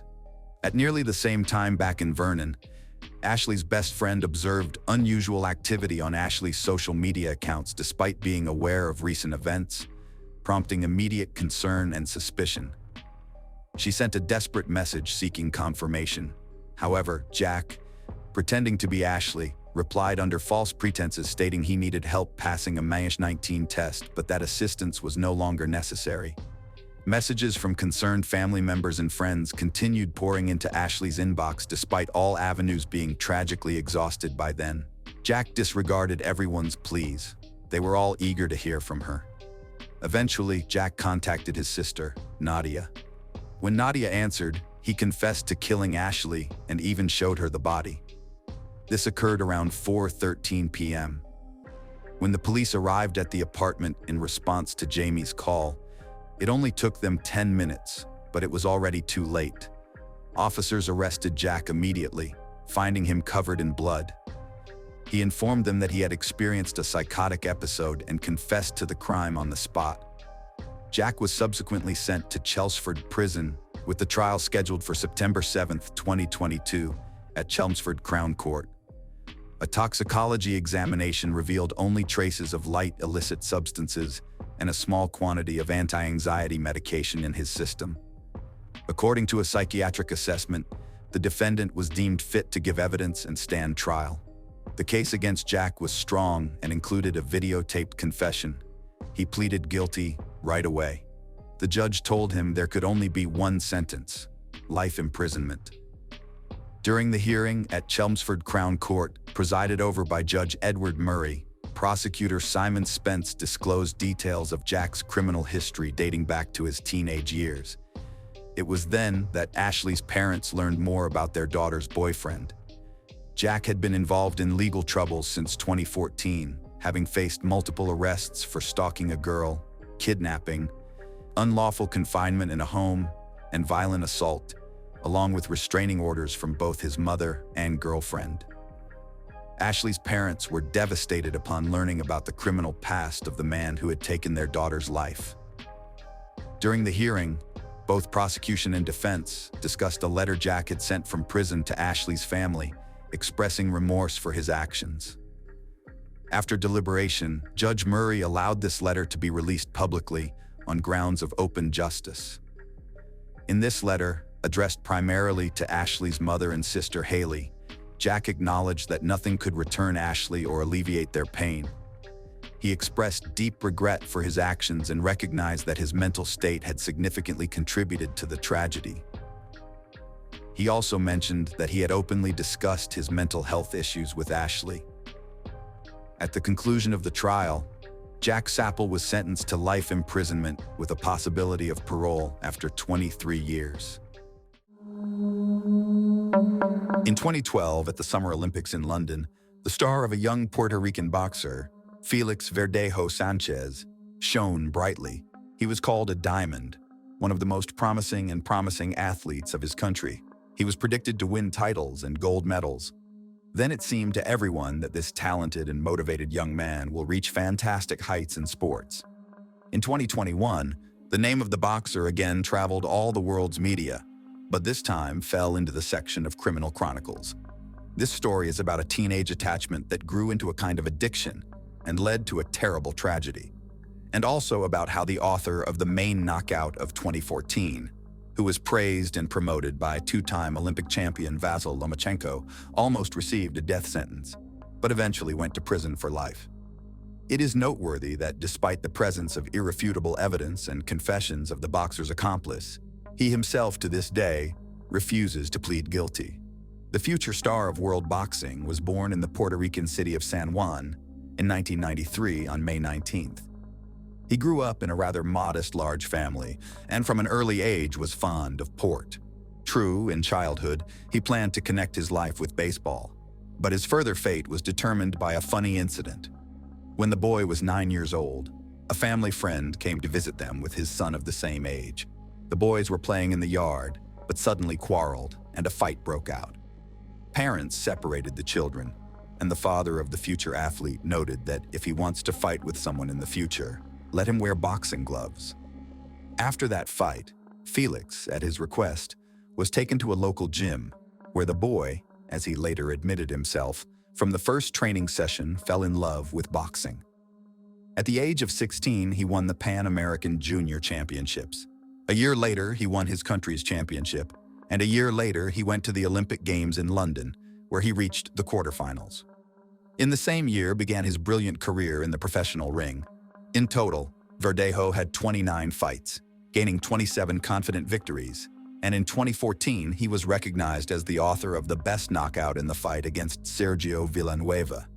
A year later, Felix won his first championship belt with the WBO Latino title, which he subsequently defended 6 more times in 2 years. Everyone who saw him in the fight had no doubt. This young man will write his name in the history of world boxing. And now let's get to know Keishla Rodriguez. The girl was born in November 1993 in San Juan. The full name given to her at birth is Keishla Marlene Rodriguez Ortiz. Her parents, Jose and Kayla Rodriguez, had another common daughter, Bereliz Nicole, and also the couple raised Kayla's son, Jonathan, from a previous marriage of a woman. Keishla grew up an open and sociable girl. She did well in school and adored animals, dreaming of becoming a veterinarian in the future. Her best friend was her sister Bereliz, to whom she confided all her secrets and worries. Keishla studied in the same school with Felix Verdejo, who was her age. Young people were acquainted since childhood, and in adolescence between them began a romantic relationship. In 2011, Rodriguez's parents divorced and separated. Kayla moved to relatives in Florida, and her daughters, who were by then already adults, decided to stay in San Juan. Despite the fact that each of the sisters had long since lived their own lives, they continued to stay in close contact and told each other about everything that was happening to them. At the age of 18, a promising boxer, who has already managed to take part in the Olympic Games, had an affair with a young schoolgirl and aspiring model, Elisa Maria Santiago Sierra. At that time, the girl was only 14 years old, and she was still in school, but even then she made big plans for the future with a promising and world-famous athlete. In addition, Eliza's parents were not at all against this relationship.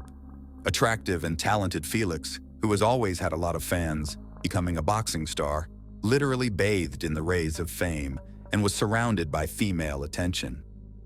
He did not miss the opportunity to spin a novel or a passing affair on the side, and also, despite the serious relationship with Eliza, continued to meet with his school friend Keishla. Keishla's sister, Bereliz, and her mother, Kayla Rodriguez, knew about the affair and did not approve of the relationship. In addition, the situation was very ambiguous.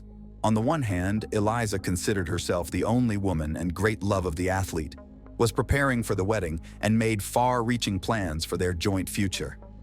On the other hand, Keishla knew that the lover has a fiancé, but at the same time, Felix did not let her go. On top of that, he was her first great love, and deep down, the naive girl herself still hoped to be the one. In 2016, the boxer did marry the young Eliza, who at that time was barely 19 years old. Eliza by that time was already quite a famous model, had tens of thousands of followers in social networks, and also opened her own beauty studio for eyelash extensions. In August of the same year, just a few months after the wedding, the athlete got into a serious car accident when he was rushing on his motorcycle. He was taken to the hospital in serious condition with head injuries, bruises, and lacerations. His trainer, Ricky Marquez, seriously feared that his talented charge would go off the rails at the height of his career. But Felix, contrary to the disappointing prognosis, made a rapid recovery and soon returned to the ring. In September 2019, the boxer published in his profile in the social network a picture with Elise, who was in a large term of pregnancy. In the comment to the photo, he wrote, "Soon I will meet my daddy's princess." And a month later, he announced the birth of a daughter, who was given the name Miranda Verdejo Santiago. The young man in public looked like a loving husband, caring father, and an exemplary family man. But secretly from his wife, he continued to meet with Keishla, who could not let go. As Eliza later admitted, she guessed that her husband was cheating on her, but every time he tearfully vowed to leave his mistress. Keishla repeatedly tried to break off this painful relationship, but Felix would not let her go. She had no other men, because the boxer threatened that if he found out about the fact that Keishla had someone, not good for her and her chosen one, Keishla herself, who had fallen in love with Verdejo since high school, continued to love him despite everything. Rodriguez, as planned, connected her life with the care of animals and got a job at the Center of Veterinary Medicine and Aesthetics. Colleagues described her as conscientious, hardworking, and very responsible. She lived with 2 dogs and a cat, which she simply adored.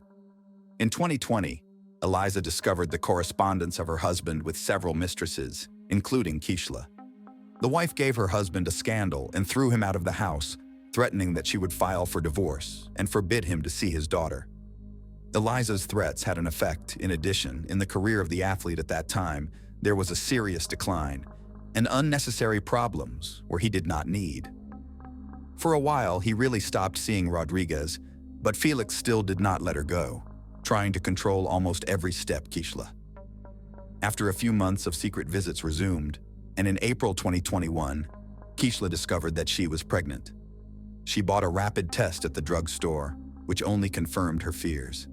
She first called her sister, who was aware of her complicated relationship with the athlete, and told her everything. It was out of the question to have an abortion, because Keishla was already 27 years old, and she was ready to have a child, even if she had to raise it on her own. A few days later, Keishla broke the news to the father of her child, hoping in her heart that he would accept it. But Felix was not happy, to put it mildly. He got angry and told his mistress that she should go to the doctor, and if the pregnancy is confirmed, it will be necessary to have an abortion.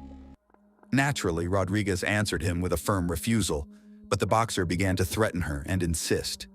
Felix said that an illegitimate child will finally destroy his reputation, and this he cannot allow. After Keishla's visit to the hospital, her pregnancy was confirmed, and she now had a certificate to prove it. She called Felix and told him everything, which made him furious. Felix shouted and demanded that Keishla immediately get rid of the child, but she again responded with a categorical refusal. Then the athlete decided to go on the sly, saying that he did not believe her and wanted to personally look at the issued medical certificate.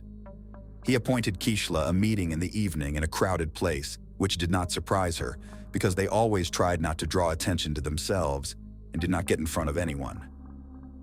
A few days before the meeting, the boxer stopped by his old friend Luis Antonio Padiz, who worked in a local machine shop and also had ties with the criminal world, selling illegal drugs. Felix briefly outlined the situation and asked him to help him get rid of his pregnant mistress. Luis had previously been in the field of vision of the police, and the prospect of being in prison scared him. But the athlete was persistent, assured that everything would go smoothly and the police will never come out on them. Besides, Felix promised him an impressive cash reward, and Luis agreed. With the support of an accomplice, Felix called Keishla and told her that he wanted to meet her on the evening of April 29th to confirm her pregnancy and decide what to do next. Immediately after talking to her lover, Keishla called her sister back and told her everything. She still had hope that Felix would accept her child and would not insist on an abortion. But Berylise all this situation is quite alarmed. She knew that the boyfriend had threatened her sister, and she was worried that he wouldn't do anything to her. Berylise called her mother and shared her concerns, but even together they could not dissuade Keishla from that fateful meeting. At the appointed time, Rodriguez, taking a doctor's note, arrived at the meeting in her own Kia Forte automobile. Verdejo drove there in his pickup truck, in the back of which Luis was hiding. Keishla immediately got into the athlete's car and showed him the results of the tests. He once again talked about terminating the pregnancy, but Keishla, crying, again responded with a refusal. Against this background, the couple began to quarrel violently, turning to shouting. Then Felix suddenly hit Keishla in the head with his fist, from which she immediately lost consciousness. Until Keishla regained consciousness, Felix took a syringe with a large dose of illegal substances hidden in the glove compartment of the car, which Luis had obtained at his request, and injected Keishla. Then, together with his accomplice, they carried her to the back of the car, where there were already prepared pieces of wire and a concrete block. The men tied Rodriguez up, attached the load, and then covered her with a tarp so that no one would accidentally see anything. Felix then returned to the pickup truck while his accomplice got behind the wheel of Keishla's vehicle. Together, they drove to the bridge over the San Jose Lagoon. It was virtually deserted at night, and the men, making sure no one could see them, threw Keishla, still alive, into the water. Afterward, however, they decided to fire a few test shots in pursuit, using the firearms they had brought with them so as not to leave the victim any chance. Having finished the massacre, each of the perpetrators went home. Keishla's co-workers were the first to worry when she didn't show up at the Veterinary Medicine and Aesthetics Center the next day. Keishla has always been very responsible and couldn't just not show up for work without notifying anyone. Since she didn't answer the phone, it was decided to contact her sister to find out what happened. After several unsuccessful attempts to contact her sister, she went to her house. No one answered the door, but Berelice had a spare key, so she got in without difficulty. However, she was met only by hungry animals who had not eaten anything for almost 24 hours. Now Berelice was already in a panic because she realized that something terrible or irreparable had happened to Keishla. She immediately called her mother and told her everything, and then reported to the police about her suspicions and threats to her sister. She also called Felix, but he claimed that he had spent the previous evening and night at home with his family and had not gone to any meeting.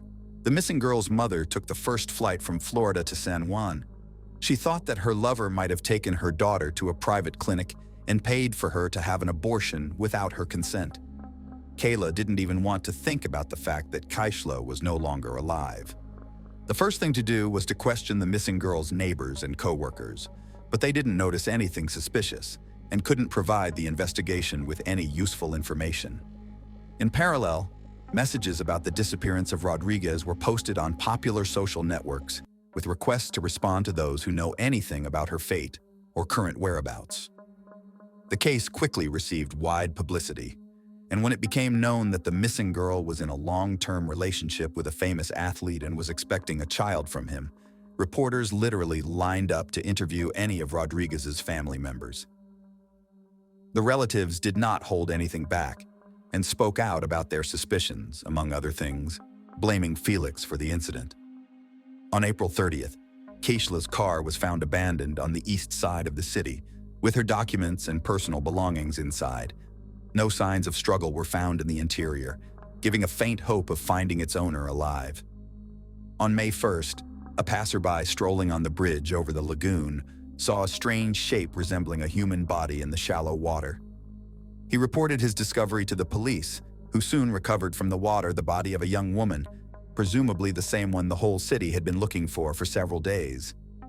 Members of the Rodriguez family, who arrived to identify the body, hoped to the last that it was not Keishla, but their hopes were not realized. The body had been in the water for several days and changed a lot, but the girl was immediately identified by a remarkable tattoo on her arm.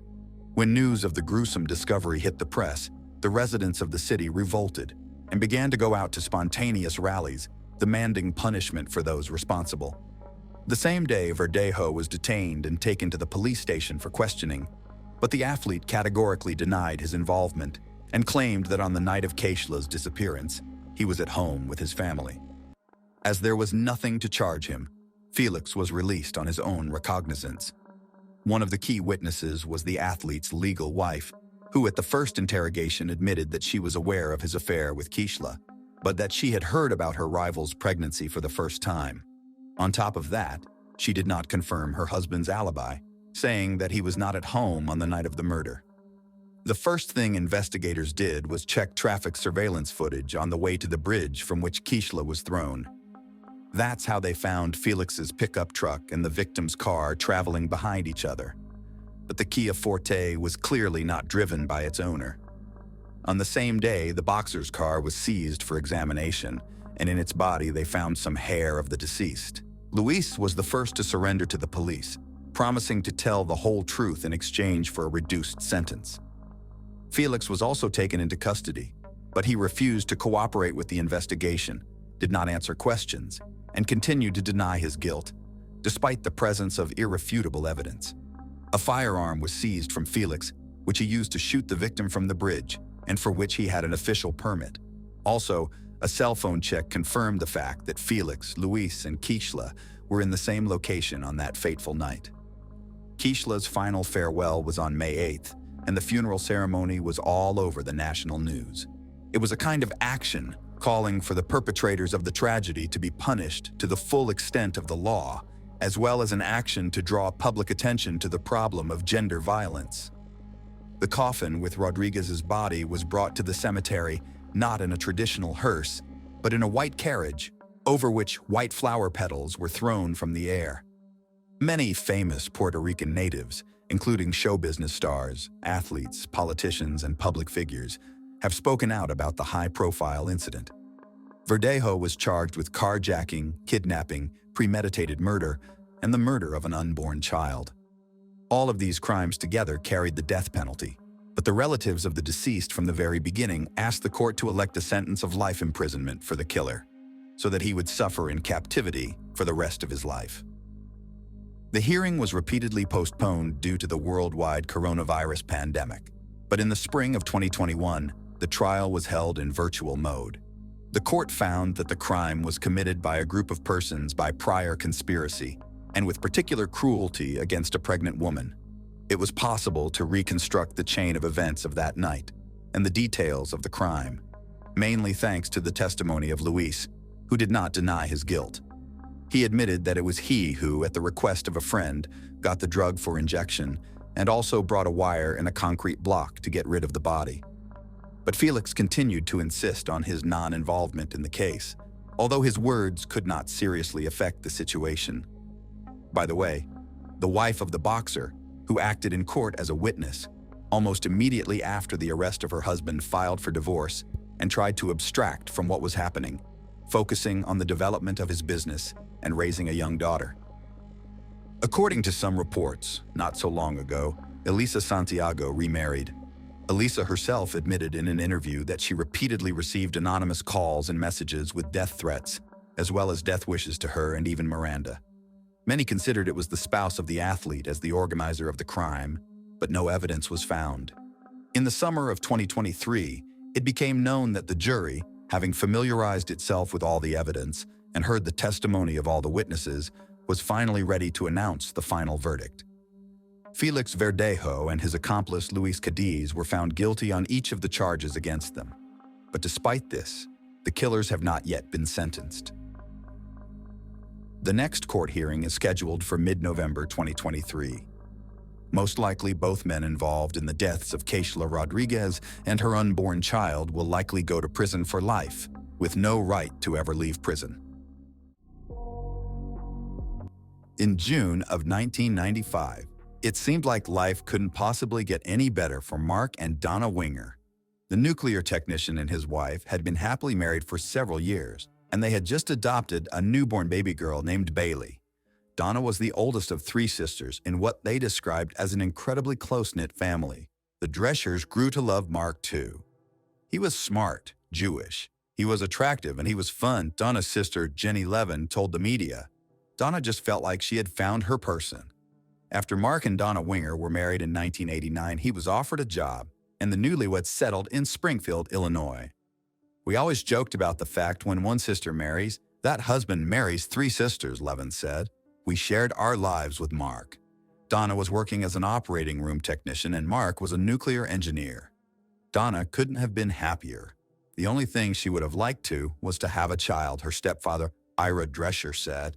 Donna's mother, Sarah Jane Drescher, said her daughter was overwhelmed when she learned that she could not get pregnant. But then one day while working at the hospital, a doctor told Donna that a teenager was looking to put her baby up for adoption. Adopting the child was an easy decision for her. She looked at me with tears when she said, "Michelle, I knew it the minute they put the baby into my arms. She has always been mine," Donna's sister Michelle Hansen said. The Wingers welcomed baby Bailey into their home on June 1st, 1995. Donna's family said the couple loved their new roles as parents. They seemed to have all the makings of a long and happy life together. Mark was just as excited to become a dad as Donna was to become a mom, Hansen said. Donna had met the woman who would eventually become her best friend, Deanne Schultz, at the hospital, and with the arrival of Bailey, the two bonded over motherhood. But then everything turned dark. In August 1995, Donna took baby Bailey on a trip to Hollywood, Florida, to visit Donna's family.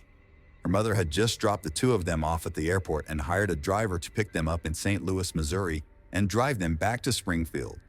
So after the visit, the two flew into St. Louis Airport and hopped in a cab driven by Roger Harrington for the 2-hour ride back to Springfield. During the course of the drive, Harrington reportedly began flirting with Donna and talking about drugs and orgies. Detective Charlie Cox, a police officer who investigated Donna's death, later said, "This gentleman started opening up to Donna about issues he was having. He had a voice in his head named Dom. Dom would tell him to do bad things. Recently, Dom was telling him to hurt people." After Donna safely arrived home with Bailey, she called the transit company to make a formal complaint about Harrington's behavior, and the driver was suspended. Cox later said that the driver started flirting with Donna, telling her he liked older women and even invited her to attend what he described as one of his sex parties. Donna had told her family that the ride was terrifying because he was driving erratically at 75 miles per hour. After the harrowing ride, Donna had been the victim of some strange phone calls, Weinhoft said. The family had believed that the driver had been stalking her and was a danger. Donna called a limousine company to file a complaint, and Harrington was suspended. Mark argued his wife to write down the story in case they might need it. Police later found the note describing Donna's harrowing ride in her handwriting at the crime scene. Donna also told Mark about the experience, and though he played a part of the supportive husband and helped her file the complaint, it turned out that he had ulterior motives for doing so. Just days later, Mark invited Harrington to their home, perhaps under the pretense of helping him get his job back. On the 29th of August 1995, the cab driver wrote Mark's name, address, and the time on a scrap of paper in his car, drove to the Wingers' home, walked inside with a coffee cup and a pack of cigarettes, and was shot twice in the head. Mark Winger then called 911 and told the dispatcher he'd just shot a man who was killing his wife. He informed police that he'd been walking on the treadmill in the basement when he heard a commotion upstairs. He grabbed his gun, went to investigate, and found Harrington swinging a hammer at Donna. In an effort to defend his wife, he'd shot the man twice. Police arrived on the scene to find that both Donna and Harrington still had a weak pulse. Mark was in a back bedroom, rolling back and forth in total shock. When former Springfield Police Detective Charlie Cox arrived at the Wingers' home, he remembered they could see the victims from the front door. Donna was clinging to life, said Sangamon County Assistant State Attorney Steve Weinholt. She had been hit no less than 7 times in the head with a hammer. The second victim, a white man, had suffered 2 gunshot wounds to the head, but still had a pulse when police arrived, said Weinholt. It was quite chaotic, Cox said. I knew that they were probably going to be transporting the victim soon, so I wanted to try and get identification on the male suspect. Cox found the man's wallet and was able to identify him as Roger Harrington.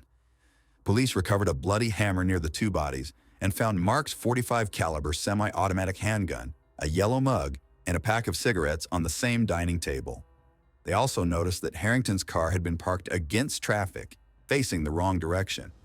At the crime scene, Cox said Mark was very upset and very emotional, and that he repeatedly asked who the man he'd killed was.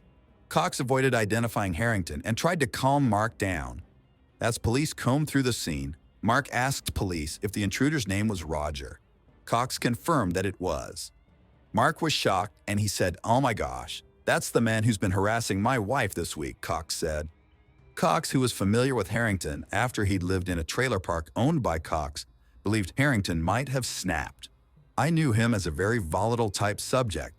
He and his wife rented a trailer for me, Cox said. Knowing what I knew about Mr. Harrington in the past, how quick he was to anger, I thought that very well he could have gone over there to try to get his job back. There's a hammer laying right there on the table. He picks it up and goes into a rage, then the husband shoots the bad guy. Tragically, both victims succumbed to their injuries. After learning about Donna's previous run-in with Harrington and listening to Mark's version of events, the police closed the case within days, listing Roger Harrington as the culprit. Because once police examined the scene and listened to Mark's story, detectives concluded that he had acted in self-defense. The case was closed in about 48 hours, Weinhoft said. But Harrington's family insisted from the beginning that their son was harmless. He was no troublemaker. He was a good kid. He wouldn't even strike at anybody, his mother, Helen Harrington, said. I don't think he would hurt anybody, and I don't think he was crazy. So it seemed like Mark Winger was going to get away with murder. Donna's mother spoke to the media about the evening, and the family received the news of her daughter's murder. It was 4 a.m, and I said, "Jenny, it's Mom. Something terrible has happened," Sarah Jane Drescher said of her call to Levin. "We sat there in my room, just crying at this unimaginable loss," Levin said. In the following months, Donna's mother and sister took turns traveling to Illinois to help take care of Bailey. "I loved Mark because he loved Donna, and that's what was important to me," Sarah Jane Drescher said. "But I had to be very careful because I did not want to ruin my relationship with him, because I did not want to ruin my relationship with the baby. I wanted to be a grandma, and Bailey made me a grandma." Mark was now a single father raising his infant daughter on his own. Donna's family initially flew to Illinois to help out, but they couldn't stay, and they suggested Mark hire a nanny. In January 1996, he met 23-year-old Rebecca Simic, who was searching for a nanny job in the area. Rebecca told reporters, "It just felt like Bailey was the one that really needed me the most. She had been through so much already at the age of 3 months." Rebecca was wonderful with Bailey, and even Donna's family agreed that she was like an angel sent to help Mark. While she felt a little uncomfortable in the house, where 2 people had died violently, she was dedicated to giving Bailey a good childhood despite the trauma of losing her mother. "I didn't want to like Rebecca, but it was hard not to like her," Levin said. "Seeing her with Bailey, there was really nothing bad we could say about her." Meanwhile, Rebecca's role at Mark's home had begun to evolve. When you live with someone and you're taking care of a child together, it's very easy to kind of play house. Rebecca said later on. Rebecca told the media that she was blown away by what the infant had been through in such a short time. "Mark made me feel like I was like an angel sent to him from God or Donna, and it was my purpose to make this family whole again," Rebecca said. She lost 2 mothers by the time she was 3 months old, and she was so smiley, Rebecca said. "I wanted to get in there and say, I'm going to help and I'm going to make this little girl's life better." Mark helped Rebecca feel at ease in her new role. After a few months, the two found themselves sharing conversation and a glass of wine at the end of a long day. And then one thing led to another as their relationship turned intimate. Within the year, Rebecca was pregnant with Mark's child. The couple eloped in Hawaii in October 1996, just 14 months after Donna's death. "I remember asking him how he could move on so quickly," Rebecca later recalled. "And he explained to me that when you have a good marriage, it's natural for you to just want that again."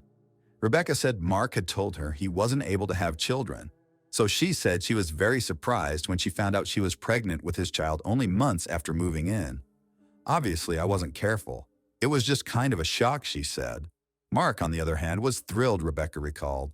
"It felt like it was a victory to him," she said. "Mark put pressure on me to marry him and have children with him." Rebecca said that Mark, who was Jewish when they met, even started going to church with her. She said he told her they could raise a family in a Christian home. "I would be honored to be your husband and blessed if you were my wife," Mark wrote in a letter to Rebecca. Mark's rabbi, Michael Datz, asked him about his change in faith, and he said that Mark explained, "Judaism is just too difficult and unforgiving." Rabbi Datz didn't understand, asking, "Mark, I don't know what you're talking about. What do you need forgiveness for?" He said Mark didn't respond. But then it seemed like Mark was trying almost a little too hard to leave the past behind. 16 months after his wife's death, Mark told Sarah Jane Drescher that he was going to sell the house where her daughter Donna had died and buy another one just outside of town. He and Rebecca had started a family of their own, and he started cutting ties with Donna's parents. I received a letter from Mark one day saying to me I could not be called Grandma, Sarah Jane Drescher said. I wrote him back and I begged him, please let her call me Grandma.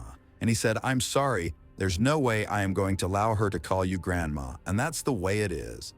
Sarah said she mourned that loss for a long time. Bailey Simic, now 25, told reporters that her grandmother and grandfather, Ira Drescher, would send a birthday card to her every year. I always remember asking my mom, who's Sarah Jane and Ira, she said. My mom would always explain, like, those are Donna's parents, and they just want to let you know that, like, they love you and that they remember you. Eventually, Mark sold the house where Donna had died and moved with his new wife to the suburbs outside of Springfield. Things seemed great on the surface. They had 3 children together, and Rebecca raised Bailey as her daughter. Though chaotic, their life seemed almost perfect. Mark was a loving partner and a very involved father. That would all change quite soon. One day in early 1909, when Mark was feeling ill, Rebecca took him to the emergency room in the hospital where Donna had worked before her death. There they saw Donna's best friend and co-worker, Deanne Schultz. She seemed upset to see Mark, and Rebecca remembered that Deanne had acted strangely when she first came on Bailey's nanny, as if she were anxious to stay involved in Bailey's life. After they returned home, Mark commented that may not be the last they heard from Deanne. He was right. In February 1999, Deanne dropped a bombshell on the police, revealing that she and Mark had been having an affair before Donna's death. She said that, at one point, he'd remarked to her that things would be easier for them if Donna was dead. She told them that after Donna's fateful ride with Roger Harrington, Mark said that he needed to get that driver to the house. All you'd need to do is find the body, he told her. Deanne never thought Mark was serious, but when Donna turned up dead soon after, she knew he had done it. Mark had threatened her not to tell anyone about the things he'd said, and she'd attempted suicide several times while struggling with her guilt. After seeing him in the hospital, she decided she couldn't keep quiet any longer. After hearing Deanne's story, police decided to take a closer look at the evidence from the day of the murders. The more they thought about what they'd once assumed was an open and shut case, the more questions they had. Why were there no signs of forced entry into the Winger home that August day? Why would Roger Harrington bring his cup of coffee and cigarettes into the house with him if he'd planned to attack Donna? And why would he use the Winger's hammer as a weapon when he had a tire iron and a knife in his car? At that point, investigators came upon 3 never-before-seen Polaroid photos taken the day of the murders. They'd been with the evidence collected in a civil suit Mark had filed against the transportation company that had employed Harrington. The position of the bodies in the photos showed that Mark's version of events were not possible. Mark Winger had stated that Roger Harrington was kneeling right next to Donna Winger's head, and he was beating her with a hammer, Weinhoft explained. He stated that he shot him and that the man fell backward so that his feet remained near Donna's head. In reality, the Polaroid photographs show the exact opposite. Blood spatter experts agreed. Cox later told the media, I was ashamed of the way the investigation went. I heard Roger Harrington's family. I ran his name through hell for no reason. I mean, he was an innocent victim. It had become clear that Mark was the real murderer behind the scenes the whole time. Rebecca Simic was left to make sense of the tragedy.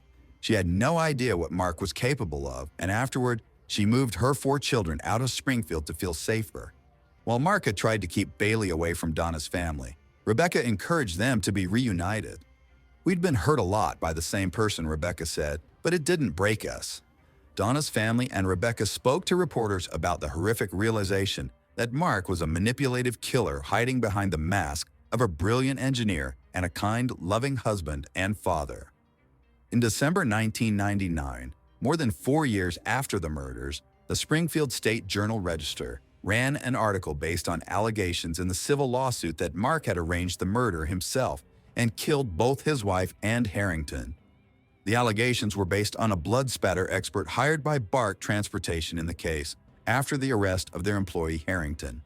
Everything came to a head. It changed everything, Rebecca said of the article. I mean, it went from Mark as the hero who was defending his wife, this noble stand-up guy that every man wanted to pat on the back, to a manipulative, deviant murderer.